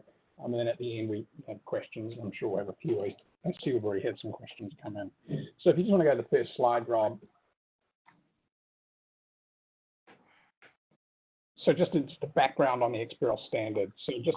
So Xbrl is a open and freely available standard. And the original reason to develop Xbrl was centered around really just being able to communicate data in an unambiguous manner between two parties. So as part of doing that, one of the things that the Xbrl consortium decided to do was to make anything that was produced by that consortium non-proprietary, freely available, and really encourage the marketplace and software vendors to be able to develop software and make tools available so people could actually communicate data in an effective and unambiguous way. Just to give you some perspective in terms of where it's used for those of you not familiar with Xbrl, it's widely used globally. It's used all throughout Europe. I think pretty much every major economy in Europe's using it. It's used throughout Asia and China and Japan and Korea, Taiwan, all major users of Xbrl data, and have been using a standard for many, many years. It's supported by a robust international community of accountants, technologists, software providers, issuers, and investors. So in the US, it's being used not probably to the same extent as it has in Europe and Asia, but it is currently used by a number of regulators, including the FDIC, who use it for all banks report in Xbrl. They report all their financial data, what they call the core report data. It's also used by the Federal Reserve as well to collect data, particularly related to the main data collector who's using Xbrl from the Federal Reserve System is in San Francisco. And some of you who may be more familiar with Xbrl is also the SEC uses Xbrl to collect data related to 10K, 10Q filings, 8K filings, and also mutual fund filings, variable interest annuity filings as well. So the SEC is expanding the use of Xbrl in the US, and then there are a wide variety of regulators who use Xbrl outside of securities regulators. It's used by obviously the Ferc's looking at using it, but also used by tax authorities to collect tax data, and used by statistics authorities, and also repository, you don't really have them here, like custom clearinghouses. So there's a broad range of users, and there's a pretty deep community of people using the standard. And at the end of the day, we want to make it easier and less costly to be able to do financial reporting and any type of regulatory reporting, and make that data more accurate. But also, more importantly, is when the reporting requirements change, which they do, and that's probably going to even become more intense as time progresses, is to have a standard that's flexible enough so it handles change. And that's one of the Xbrl's key strengths, is the standards or the reporting requirements change. Xbrl is able to easily incorporate those changes and also reduce the burden on filers having to incorporate those changes to the maximum extent possible. So we go to the next slide, please, Rob. So one of the things we're talking about today is just Xbrl CSV and what it is. So traditionally, data, historically, probably over the last 10, 15 years, a lot of data has been collected in XML formats. And the reason for having support for having Xbrl CSV was a way to make this data more user-friendly for people to collect. Not everyone knows XML. A lot of people struggle with it. It's kind of esoteric to many people. And so Xbrl currently supports XML. You can file in an XML format, but also folks want to report in CSV format as well, and also JSON formats. And we also support filing in HTML format. So Xbrl can support all these different data formats for encapsulating data. And the CSV standard is particularly structured to be able to support filing data which is relatively simple, but at the same time can have very large transaction volumes. Whereas if you look at the filing program for Ferc for the forms project, that data, you've got a lot, it's kind of wide and not that deep, but you have a lot of individual data elements, which XML is kind of more set up for. It's a standard used by major regulators. CSV is also used by many regulators, so having both Xbrl and CSV and having the benefits of both was something that Xbrl decided was worth having as a standardized way of reporting CSV data. It also has the advantage of that standard filers can use the same software for different Xbrl submission types as well. So any software, and this is one of the things that we certify, any software that supports Xbrl, we certify that it can support both CSV, XML, JSON formats. So the idea is that we can have regulatory software when you use, if it supports the Xbrl standard, then it can report. You can use that same software not only to report Ferc filings, you can use it to report SEC filings or data that you want to report in a CSV format. Xbrl CSV as well was really developed as a specification to make it, for many users, it's easier for them to create. It's easy to create CSV files because they've got tools like spreadsheets and databases, which will create CSV relatively easy. And also CSV is a lot more compact. A lot of these XML files can get very, very large because a lot of the descriptions is repeated right throughout the file. So one of the advantages of CSV is too, and this is particularly when you get super large files, is that you get smaller file sizes and it's easier for users to create. The other thing too is Xbrl CSV formats can be easily changed or amended. It's kind of easy. It's easier to add an additional column in something like a spreadsheet or a CSV file than it is in potentially doing that in XML as well. So EQR data, just as an example, is a good example of this. It's a very structured data set. The actual number of fields is relatively limited, but the volume of it can be very, very large. So CSV is kind of and given the complexity of the users and the broad number of users filing, CSV seems like a logical thing to do. All right, so we'll go to the next slide, please. So how does Xbrl CSV differ from just regular CSV? So it's still a CSV file, but the main difference is that it's mapped to a standard data model, which is called a taxonomy. So basically, today when you file EQR, all that data is defined usually like in a text file, and there's a spreadsheet, which is really just basically lists out all the data fields and what they are and what their types are. That can be represented in Word documents, Excel spreadsheets, whatever. But with Xbrl, it's kind of a standard specification for how that's defined so that it can actually be read by software. So a software supporting Xbrl can just read the taxonomy and then it knows what to expect.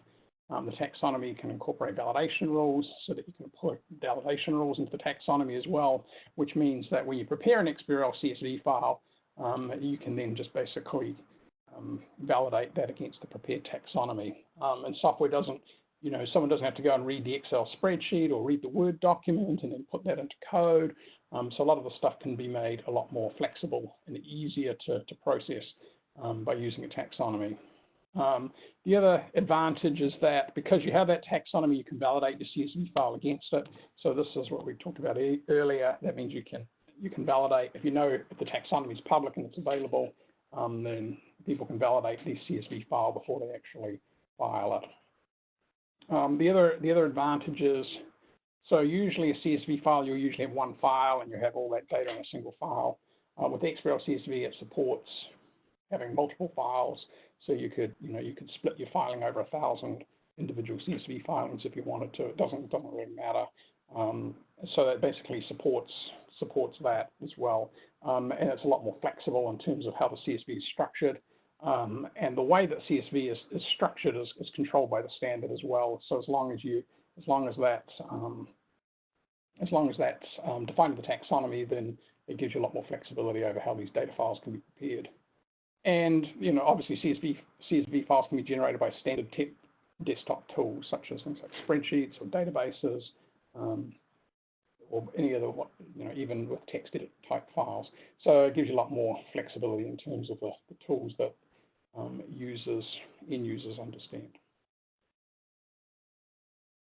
So just in terms of what is a taxonomy, so it's basically a dictionary of concepts, and some of you may have seen this with the Ferc, for the Ferc forms or for the SEC forms. It's a standardized way of representing a data model, so people can reference that taxonomy, and it's kind of the single source of what needs to be filed.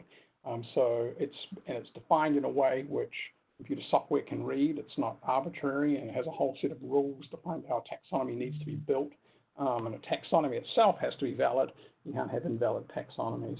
So taxonomy is, for the people who know XML, it's like a XML schema on steroids in a way, but it really just defines the data model in a much more robust way. It contains structure and it contains networks in it, so you can represent hierarchies, you can represent things like calculations, references, things like labels, enumerated lists, all that kind of stuff. So that's all incorporated in the taxonomy. And if you want to incorporate things like rules, that can be incorporated in the taxonomy as well, so you can do validation prior to filing. And you can see there's just examples here in terms of the different data types that can be established. There's also it also complies to an international registry of units. Obviously, we were talking about units earlier. That can be defined in the taxonomy, the units that are allowed to be reported, or the ranges of units that can be reported, so that can be defined in the taxonomy, and then filings can be validated against that as well. And the next slide. So obviously the choice that many people face is why use a standard? Why don't we just come up with our own thing and customize it, particularly for what we want to do? We can just come up with our own CSV format and we could use that, or our own XML format. Why do we want to use a standardized approach? So one of the reasons to do that is it's Xbrl self-describing. So basically, all the data is defined in a taxonomy, and that's done in a structured, standardized way.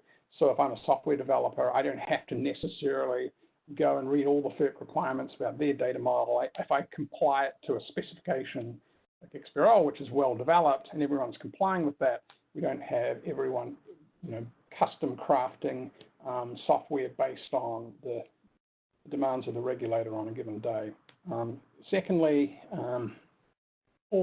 basically all the stakeholders speak the same language. There's a standardized way of doing it. There's a lot of documentation available. So there's a lot of validation software around that confirms that the taxonomy complies to the specification, and the instance documents or the data documents comply to the specification, which just makes it easier on everyone and helps to drive the cost down. It's not like you have to have people who are specifically trained on the standard that particular regulator's developed. It makes it easier for people from different regulators who are using the standard to pick it up and know how to use it. In terms of the data collection itself, from the perspective of the Ferc, it means that they can update the taxonomy, and so if there's changes that need to be made, they update in the taxonomy, then the taxonomy can be published and everyone's aware of what those changes are going to be. So for example, if you make a change in a rule, you change a sentence, when those rules are published, everyone has access to what those rules are. Everyone has access to what those rules are at the same time. And then you can make sure that the software that the regulators run, the validations that the regulators running is the same rules that are being run by the filers prior to filing. And that way, you don't need to you can make sure that all these rules get incorporated into downstream software at the same time as changes are made to the taxonomy. Also, it means that if it's a standard, you kind of get a competitive marketplace for tools, which can keep the costs lower for everyone. But also for tool providers, it means that you can also basically support other markets as well. You don't have to go and build a custom tool for every single regulatory reporting requirement that comes along. And it means that you also have a single set of business rules to check data and keep data quality high and easy to check. So if we have, data, if you have validation checks, a lot of these are going to be built into Xbrl already. For example, if you use the wrong unit, it's a kind of standard thing that's built into Xbrl. You don't have to go and build standard validation rules for those over and over again.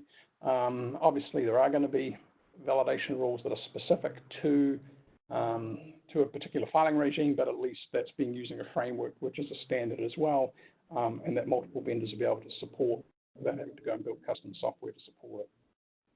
All right, so we'll get the next slide, please. In terms of data usage, so the resulting data is going to be that's going to be available, would be available on Xbrl as well, which means there's a lot of analytical tools which can process Xbrl data, makes it easier for people to bring it into software like R, which is a statistical package, or bring it into standard algorithms that people have written, and Python programs that people have written for processing Xbrl data. There's standard APIs that are available, which means that that data can be published much more easily and distributed much more quickly to the many users who are interested in it.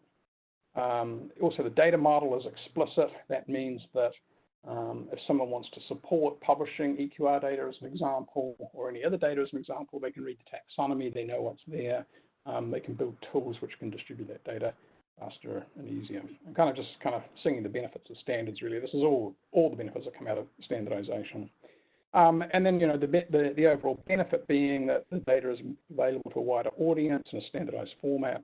More people can use it, which is kind of the point. All right, let's go to the next slide, please, Rob.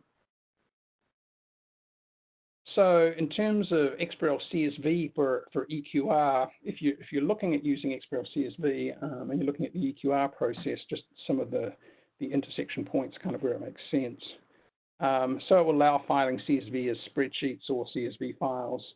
It allows validation prior to filing. That means that the rules can be published in the taxonomy. They're going to be published in a consistent way, so the software should be able to run them immediately without having to code stuff. You can file in Excel if you wanted to. Filings can be split over multiple files. There are some very large filings that are filed in EQR, in multiple millions of records, so you need to be able to support that. Plus, you've got filings which, there may be 4 or 5 individual records that are submitted, so CSV kind of matches the needs of both of those, whereas XML can get into problems when you get into massive file sizes. The data scheme is defined in an unambiguous machine-readable format, so it's not in text or any spreadsheets. It's there, it can be published, and software can read it. And so this is one of the advantages that Xbrl has, that once that schema is published in taxonomy, software can automatically incorporate it.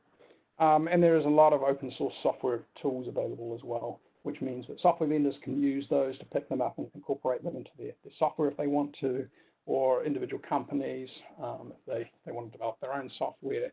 There's a lot of tools available where they can do that themselves. I'm going to the next slide. So what would an EQR taxonomy look like? EQR is pretty basic data itself, but the taxonomy, I just put a picture on the right of potentially what it would look like, but there's obviously a lot of line items there which I haven't blown out. But the taxonomy would be maintained by the Ferc, define all these terms in an unambiguous manner, so you can look at them. You can put a lot of definitions associated with the term, and there's more information, as much information can be provided in the taxonomy as deemed necessary. Define specifically how the data is reported and how a data format would look, if there's enumerated lists of data, if there's a specific format of the way the data should be structured, that's all defined in the taxonomy. In terms of the taxonomy and how it relates to the CSV file, basically the CSV files are basically mapped to the taxonomy. So basically the standard headers on the CSV file are going to match what's in the taxonomy. And then finally, there'd be rules also included in the taxonomy to support validation when you want to validate the filing. We go to the next slide, please. So the data itself is pretty simple. I just took some examples here. Some of these are grayed out because I've had data. I just took some sample EQR data. But if you're looking at the transaction information, it's just a CSV. It's just a common delimited file. It could be tab delimited too if you want, but and then it's basically these headings just correspond to what you're going to have in the taxonomy. So the files are pretty simple. So if you make a change to the taxonomy, if you have additional fields, they can be added. Xbrl CSV doesn't care the order necessarily of the columns. They could be in any order you like, whatever is convenient for the filers. So as more data or more fields are added, they can be incorporated. So it gives more flexibility to the filers as well.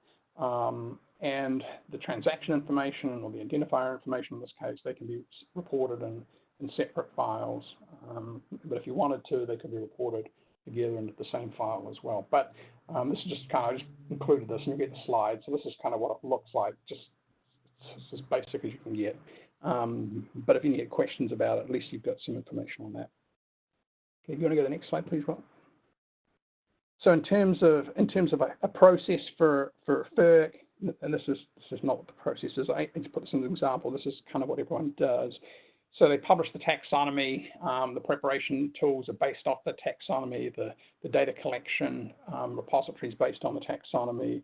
The APIs, the extraction tools, basically are based on the taxonomy. And what that means is the software that is used to collect the data should be aware of the taxonomy. It should reference the taxonomy. So if something's added to the taxonomy, then that collection software would say, okay, I need a field for this because it's been added to the taxonomy. The database collection systems that the Ferc would use would basically say, I've got this data basically references back to the taxonomy. So it all references back to a standard data model, which is different than traditionally how a lot of these data collection systems are built. Is they'll have the data model be incorporated in the preparation software and the collection database and then the extraction analysis. So what happens is you have to go and recode the preparation software every time there's a change, recode the collection software every time there's a change, recode the APIs and analysis tools every time there's a change. And so the idea here is to try and basically push the changes through the taxonomy and then they can be dealt with on a systematic basis without having to get IT professionals and go and recode everything every time there's a change in data collection requirements, which add costs, which just add a lot of cost and burden to everyone involved. Right, so we go to the next slide, please. So how would this impact you as a filer? And I think there's a question on this, but this basically means, so if you're already submitting in CSV today, changes be relatively, some changes in the format used for dates, it's a little bit more explicit, and those date formats can include time zones as well. Minor changes in the Boolean formats, that's just really true or false if it's a capital or lowercase. Minor changes in the date formats, this just uses standard XML formats. It means you can validate the files locally, the CSV files locally. You don't have to submit them. You can validate them on your own desktop machines. There's no requirement to file an XML.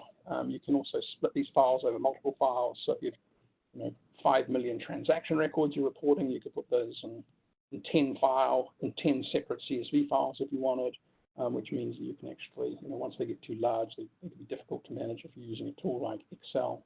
But if you're using a database to collect all this data, you could just pump it all out as one file if you wanted. You've got flexibility to do either or.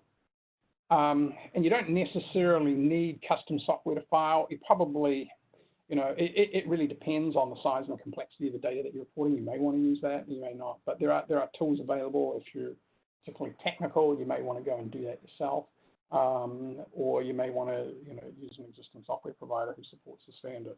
The idea behind this is that a lot of the things, more complicated stuff with the Xbrl standard, there's open source available for that, so that software vendors can take that software and incorporate it. We try to make sure that that's open and freely available. And if you're a large company, you may have an IT department who wants to take that on, so you have that option as well. I'm going to go to the next slide, please.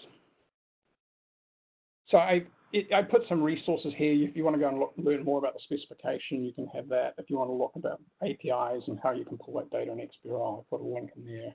And there's information on the specification also on the Xbrl International website. So I put some links in there if you want to learn more about this.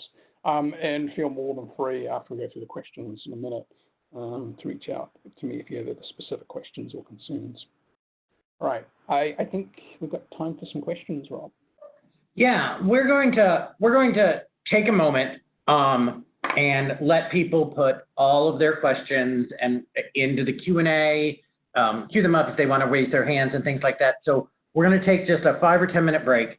Actually, we're going to make it a 10-minute break just so people can process the information that they have and think about what questions that they want to ask in text or verbally. And so if a lot come in, we can triage them a little bit and it will help with my workload a little bit trying to run this thing. So I'm going to put up just a break slide for about 10 minutes, and we'll be back here at 2:02 p.m. Eastern Time.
All right, welcome back, everybody. We're going to try to do this in the best way we can figure out and get to the questions and any participants who've also raised their hands who wanted to ask a verbal question. If we need more context to your question, I'll alert you and we'll unmute you and we can have a little conversation about it. So we'll start back up.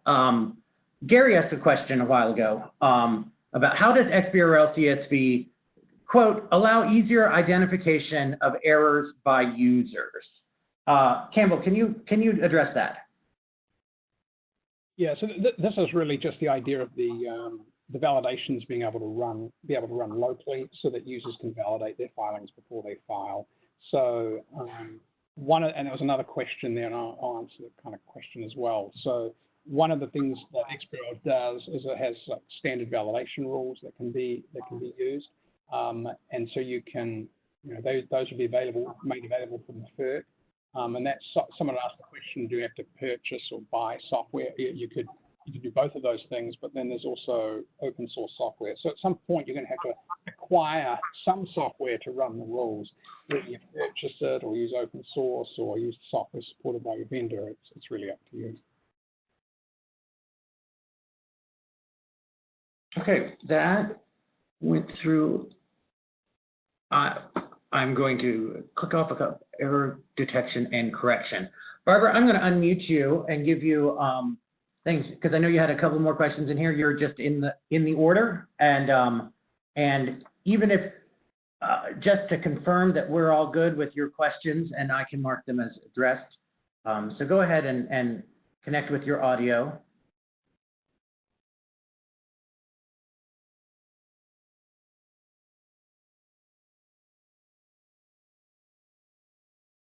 Can And there you go. you hear me? Good. Yeah, go ahead. Okay, and just before I go, I didn't hear most of Campbell's last answer, so I don't know if it was just me, but he cut out quite a bit, and there was a long period of silence, and then when he came back, it was difficult to understand. So, maybe I'm the only one, but it might be helpful to repeat what he just said. Sure, I can do that. Yeah, so the question was around validation and being easier for the user. So one of the things that the Ferc would do if you adopted Xbrl CSV, then you'd publish those validation rules, and then those validation rules could be run locally by the filer, so that gives them the opportunity to be able to do that validation prior to filing. And then those validation rules are published in a standardized way. And then there was a follow-up question that's kind of related, so answer that as well, which is, do we have to purchase software to do the validation? There is software available that's open source software that will support running those validations, so you can use that. But there is, software that's proprietary, which you can purchase as well, which could run those validation rules.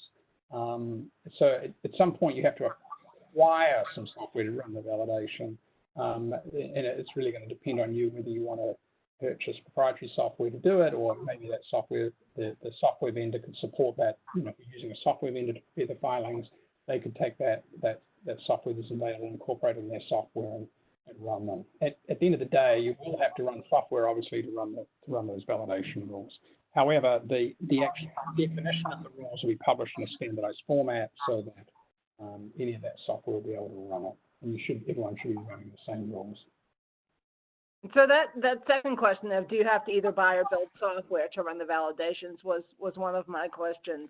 And so related to that, you say that there is some software that's open source, but say I'm a small wind generator in the middle of the country. Right now I'm creating Excel spreadsheets and converting them to CSV and uploading them to Ferc's site. Would someone with regular technical skills be able to, would Ferc identify where that open source software was, and how difficult is it to run those validations? So I suppose I can answer that. I know in terms of the validation, I assume the Ferc would be able to run the validation. So at worst case scenario, you'd submit your filing, you could run it on the Ferc site. And if you wanted to install that software yourself and then run it, we have a lot of small filers who do that very thing. And if someone, and I know we do this as well for at least for SEC filings, is validate their filings. We make those rules available on our website, and they can submit and run them. So it's a matter of, here's my filing, run these, and then it returns the results like in a web format. Because it's open, there's different ways that problem can be tackled, and so it's really going to depend on the options that the filer wants to use and their level of complexity. They could download the software, install it on their local PC and run it, or they could run it. Yeah, let me add a little bit to that, and so Sohaila, back me up if I get anything wrong in this. Whatever system that the EQR that is imagined for the EQR, because there's no requirements, we haven't done any, that hasn't happened. We're having these conversations with the public for this. Envisions at least the same type of model that we have now, where a filer can upload a file and get their errors back. On top of that, because of the additional coding of the taxonomy that would include the rules. So we're opening up the black box of the code that currently the EQR system is, that would happen with the taxonomy. That filers, should they choose, or vendors, should they also choose, could incorporate those coded rules directly into the software that they develop, produce, and sell, or have their own IT department do within their company. So it's an additional benefit. It's not taking away any of the functionality that the current system is. And I know that there's another question in here, and I'll find it in a second, about what happens once things would be submitted to the thing. It's envisioned that the same email responses would go back saying your filing has been received, your filing has been accepted, your filing has these errors or not, or it's been pushed into the database. You would still get those type of messages back. They would probably be enhanced with more code in there. So if you do have a system hooked up to receive those emails back, they could immediately process those rules in real time too. These type of things are enhancements on the current system. Am I getting that right, Sohaila? Is that kind of what? Yes, that's correct. So we are still going to run all the validation on the Ferc side, and we will send the email notification the same as whatever we are sending, like acceptance and receiving or rejecting the file. And also the other benefit is because Xbrl CSV is going to run through the whole file at once, it's going to create all the errors that are throughout the file and create a error file, or error log file, and submit it. If the file is rejected, it's attach that error file or give the filers the location for that error file that has all the errors. So we are running all the validation still, and it's going to be more efficient. That's what we are doing right now. So if there was an error that, like one of the ones that Dawn addressed earlier, where the 4 magic keys for matching between the transaction and the contract data, the tariff, contract service agreement, seller and buyer, if there's a mismatch there, you would anticipate that even though there's that mismatch, the review process at Ferc would go through the entire file, and then we would get an email back identifying that mismatch? Yes, that's correct. Okay. Barbara, I noticed there's a couple other questions in here. Have we gotten them? Oh, while you're unmuted, and we'll get to everybody else, I promise. We're really far ahead, but What happens when you have errors when you upload your file? I think that was another one of your questions. I think we hit on that. You also asked, when data is submitted, if a member of the public wants to view another utility's data, will they be able to download it as they do now and see it in a spreadsheet format? So Hala, what do you think we'll still continue the exact same options that we have, if not more. Is that accurate? That is true, right. Great. Just going down your list, Barbara. I appreciate it. All these questions is exactly what we need, and it's great. Other than the formatted column headings and the data format changes mentioned, such as the date format, are there other changes that would be required for a filer to prepare and submit an EQR? Campbell, I think Campbell, you probably can talk about what would have to come in with the EQR. Right. So just on that, so obviously there's dates. On some of those specific changes. So like the date format, I think in the CSV today is kind of like, it's just a string of numbers. So there's kind of it's kind of more like an XML date, what you'd see in the XML file. So like 2020 -- and then the time, and then you can also capture in that time zone as well. So that, I think that's all going to depend. If you adopt this, you can define that in the taxonomy how you want that to look.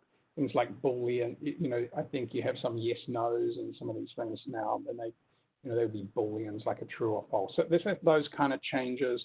The other change that may happen, and this is really dependent on the file size, and this kind of answers, I think, one of the questions later about, these large file sizes, as asked by Gary, is if the file is particularly large, there may be a requirement that the filing itself is, ordered in a particular way.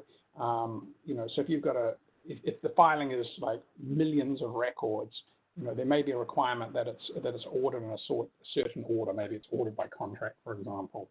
So that way you can process these things in a streaming nature. That would be the only additional change I can imagine. But that would only really apply to filings which are very, very large, which would have to be you kind of want to, if you want to process in a reasonable time frame, you want to make sure they're in a sensible order. So that would probably be the only real difference, other than some of these changes in the date formats. Thank you. Barbara, I'm going to put you back on mute, but if there's anything more, feel free to jump back in. We'll get right back to you, and I will. Just one thing, it wouldn't be an Eqr user group meeting if I didn't make my pitch for eliminating ISO data, which would solve a lot of the problems of the multi-million field filings. And now I'll shut up.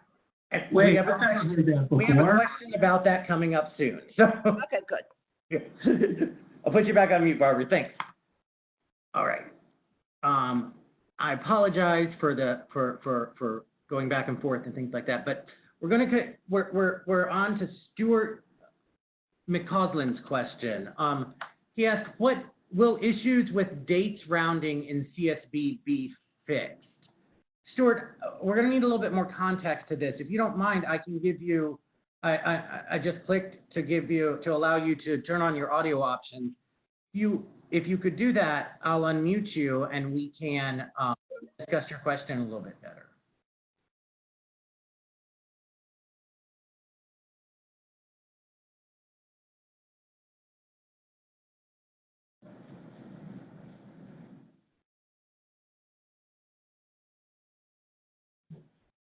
I did get a pop-up that I think this may be related to scientific notation and dates, but I'm still unsure what that means. I don't see that. If you should have been able to allow to connect to audio. If it's not working for you, if you want to just rephrase your question or put something back in the Q&A and email at eqr@ferc.gov, we can get to you afterwards. Right down the list. Lisa Sieg asked, sorry if I said that wrong, Lisa. Pronounced your last name wrong. Will the XML interface be replaced with Xbrl, or will data submitted only, or will data be submitted only in CSV? So Hala, I think that you can talk about the possibilities for the next system. Yes, that's the system will accept CSV only if we adopt the Xbrl CSV.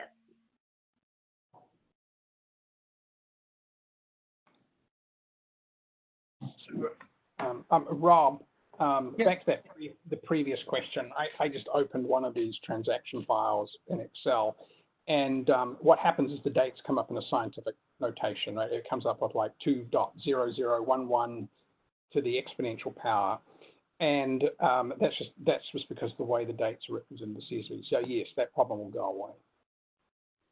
I assume that's what the question is referring to. Right. That makes a lot of sense. That's what if I appreciate it. We'll get back to it. Anand, we also have another question from you that says, if I am currently filing with CSV, what changes do I have to make in terms of file format? I acknowledge I have to make some changes in dates in the Boolean format. So Campbell, is there any changes with the CSV file from, let's say, saved from Excel that would be uploaded into an Xbrl CSV system? No, for the existing one, you obviously may have to change the column headings that you currently have to match what's in the taxonomy, but that should basically be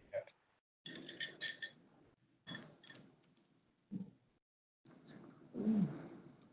And as I mentioned earlier, for large files, the order may become important, and we can talk about that a little bit when we get down to Gary's question.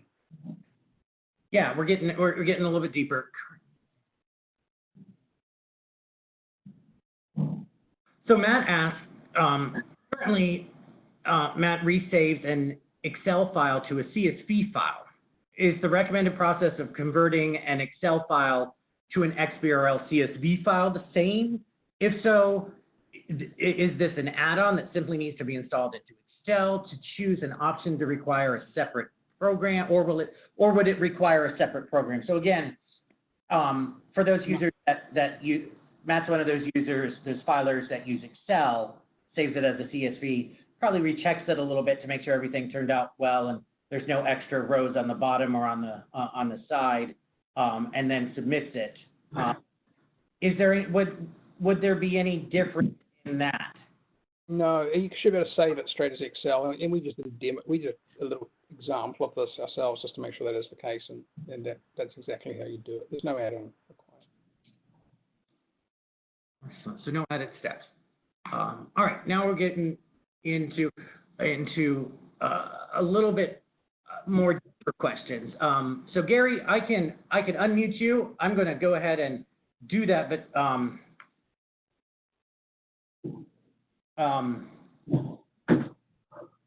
can't seem to see. Unfortunately, I don't think you have any audio hooked up. So Gary, we're just going to take your question. So, sorry, rephrasing my question. Can local validations consider multiple large CSV files all part of the same submission? Campbell. Right. So there's a few considerations here. Obviously, the transaction file is compared with the contract file. And if that's in CSV, you need to do some work to do that. And we did some testing of this. And so that basically, in terms of running the validation rules, the rules define how the files are processed. So so basically, you'd load the contract file first, and that you kind of need to have that information. And then when you run the transaction file, you can at least check the contracts match what's in the transaction file. So that way you can you can do cross comparison between the rules support doing cross comparison between all those CSV files that are contained in a single filing. Now, then within the transactions themselves, I think there are a couple of rules where they're doing comparison across moving averages across transactions. So that's where it's important that you there will be some requirement that if the files are too large to load, like some of these files are ridiculously large, then there's going to be a requirement that those transaction files are going to be in a particular order. So that's why I mentioned that earlier. So if there is cross-transactional rules that you want to add, or you want to add in the future, then there may be an order requirement that is incorporated into the. However, if you have the wrong order on it, that can be validated as well. So that would be one thing. Now, in terms of going out and checking against a prior filing that's made, that can be done, but generally is not. So I don't really think that's going to be something that's necessarily going to be feasible at the local level.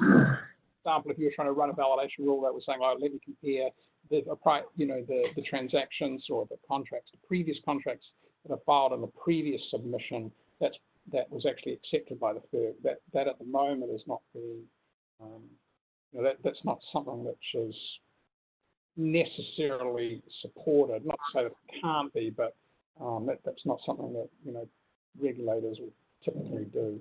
And if there is a rule, maybe that's more of a high-level rule that is added by the Ferc, and they want to do that on the server side. The only reason that does have complications because you don't necessarily want the local software then all going and making requests to Ferc and making requests for access to that data source. But if people want that, then maybe tool vendors can add that as additional validations. Excellent. Thanks, Campbell. We have a couple more questions in the Q&A feature, and I don't see any hands raised. But if you do want to ask a verbal question, somewhere in WebEx, you can raise your hand, and we'll unmute you. We're going to get back to a main question that was asked a bit earlier that Renee asked, that Barbara alluded to, and I'm going to ask Maria if she can address this one. How likely is it? I'm going to rephrase that. Yes. How likely is it that we can eliminate reporting transactions with an RTO ISO?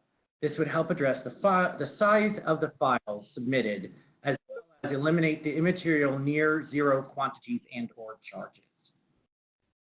So I would respond to that by saying that we are looking as part of this reassessment effort at all of the information that's being collected in the EQR, including the information that you're alluding to, the sales to the RTO ISO. But given that it's the early stage of the proceeding, I don't have an answer to your question right now. It is something that is under consideration, though, in terms of what information is coming in and what changes may be made in future, what information may be eliminated in future, added, changed in some way. So I recognize that this issue has come up before, but we're still considering it. Okay, we have, looking through our list, I believe we just have one last question from Victoria Rogan, and she writes, please send out an email to the EQR users listing the changes current CSV users will need to make to their files in order to use Xbrl. I know you answered verbally, but we need this info in writing. Victoria, I can assure you that there will be a very long and drawn out process that talks about the requirements and the standards and how to reformat files and the new field names and everything like that. But I'm going to let Sohaila talk about maybe the process and things like that. But I can assure you there'll be instruction books and things like that. Isn't that what you're thinking, Sohaila?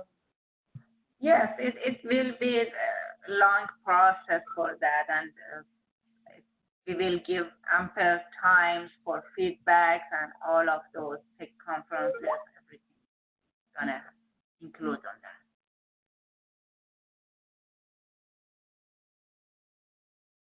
that. Okay, so Barbara added one more thing about the RTO ISO data, and I'm just going to read it and make it public, and we'll still refer back to Maria's statement. But Barbara asks, at the very least, can you eliminate the requirement to refile EQR ISO data when small changes have been made?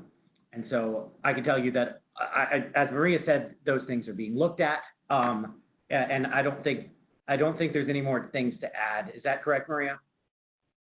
That's correct. Thank you for raising the question, and it'll be considered with the other issues that we're considering as part of this effort. Okay. I think we're at the end of our questions on the RTO and the ISO, not the RTO and the ISO thing. There are continued questions along that. Actually, Lisa just got one in. Lisa C, apologies if I'm pronouncing that wrong, asked,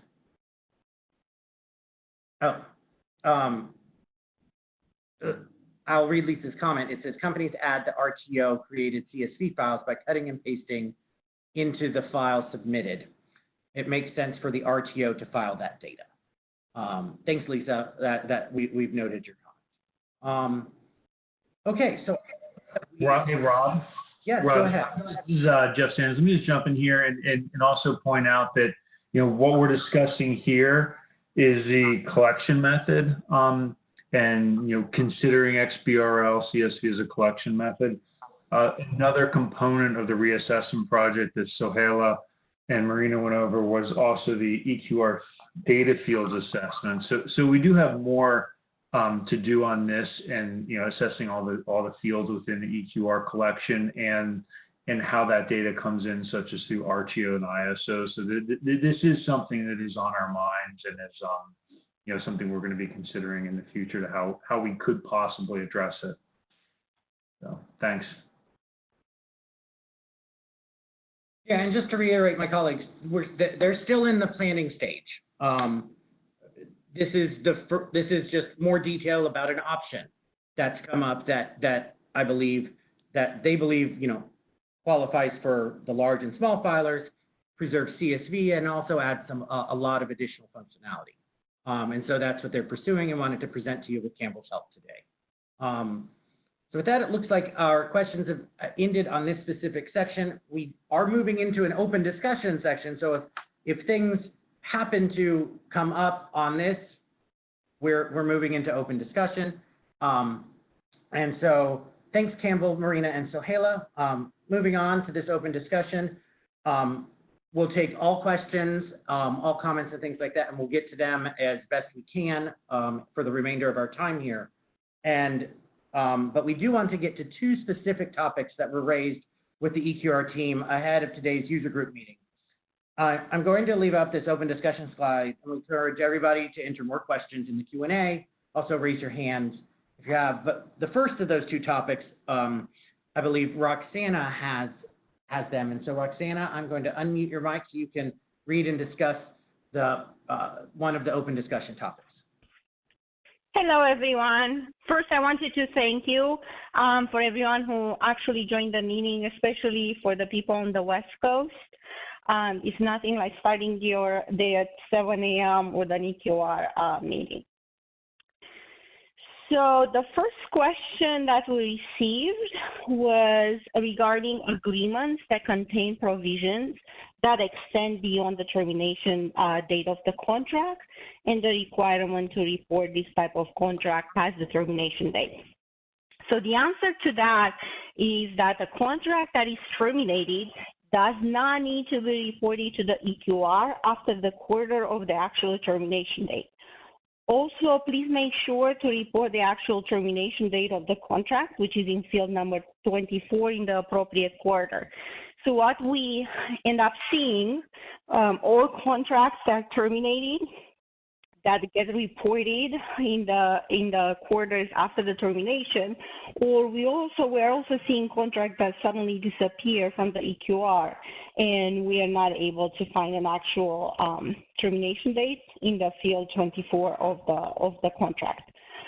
For more information regarding this topic, please revisit order number 2001, starting at paragraph 249.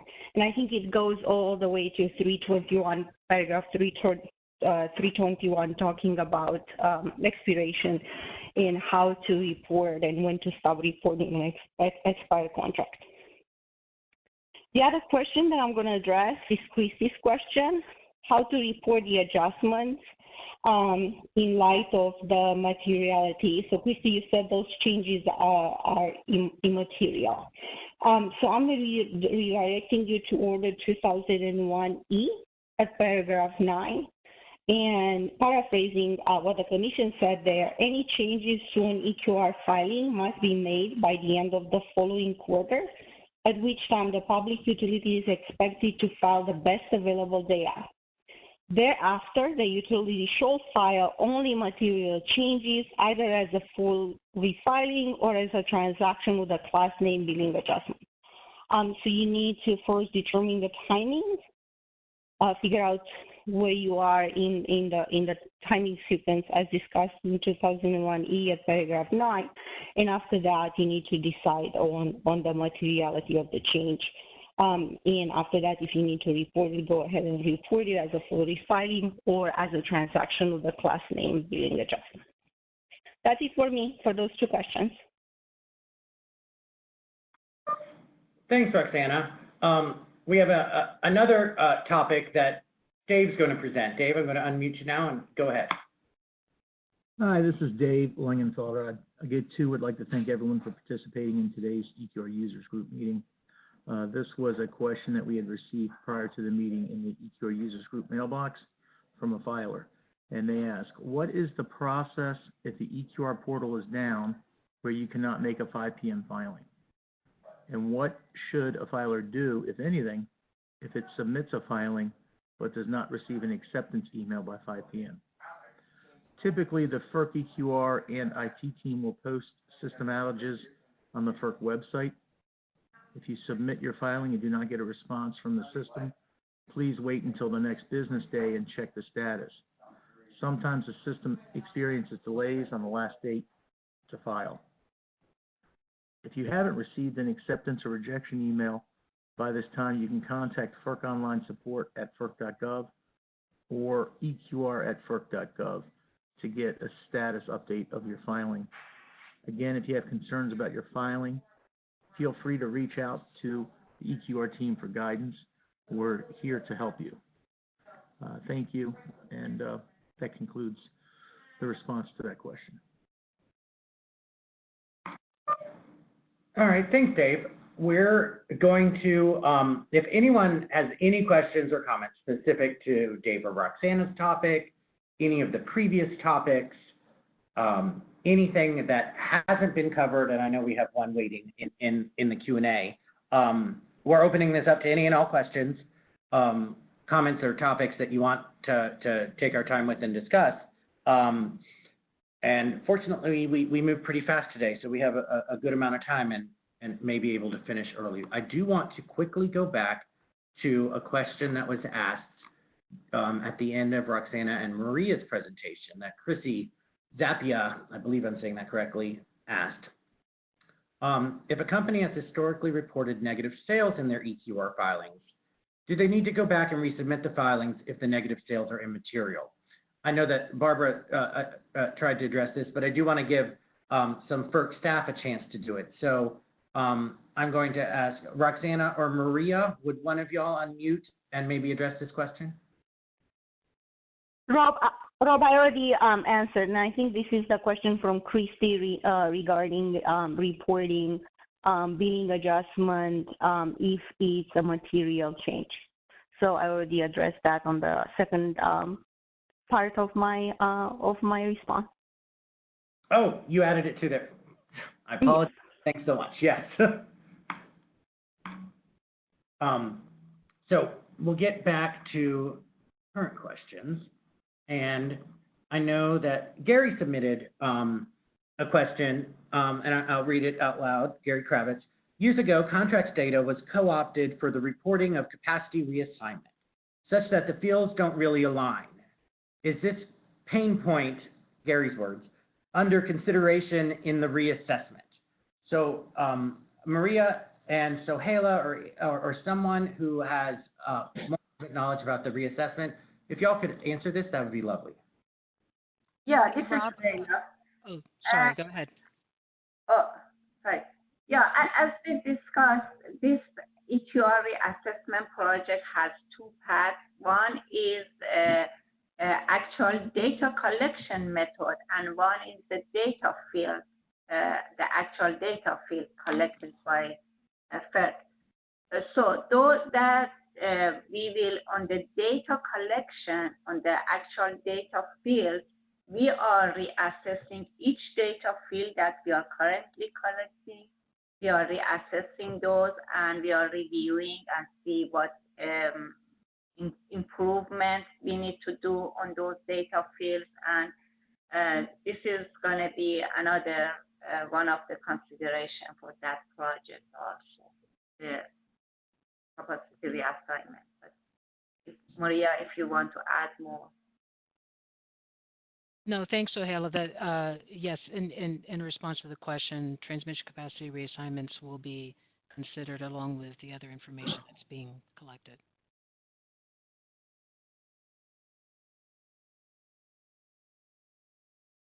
Okay. I think Barbara submitted that she has a question. So Barbara, you should be unmuted.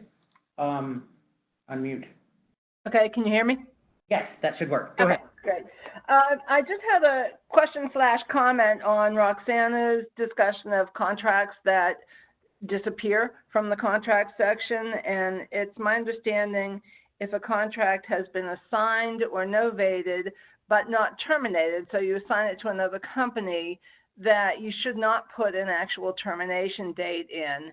I usually advise my clients to put something in the extension provision field, just making a note of it, because there really isn't any other way to say that it has been novated to another party. But I just wanted to bring up that there might be, unless your guidance has changed, there might be a reason that a contract just disappears from the contract section.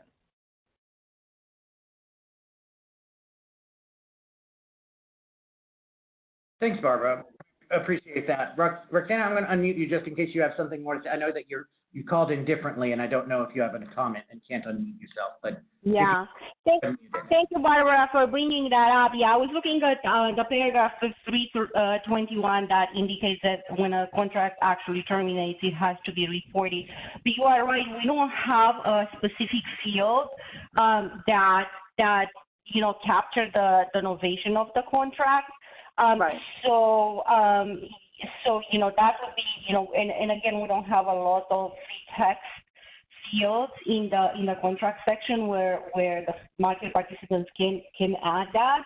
And that's something that hopefully we will address at the tech conference, in which we'll discuss, what's missing, what can be better, what are the how can we capture the data in the contract section in a better way for you to understand what you're reporting and for us to understand what's being reported. So we're going to discuss that at a later time.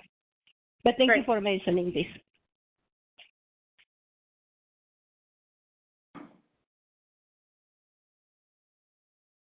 Okay, Barbara, I'm going to put you back on mute, but get my attention again if something else comes up.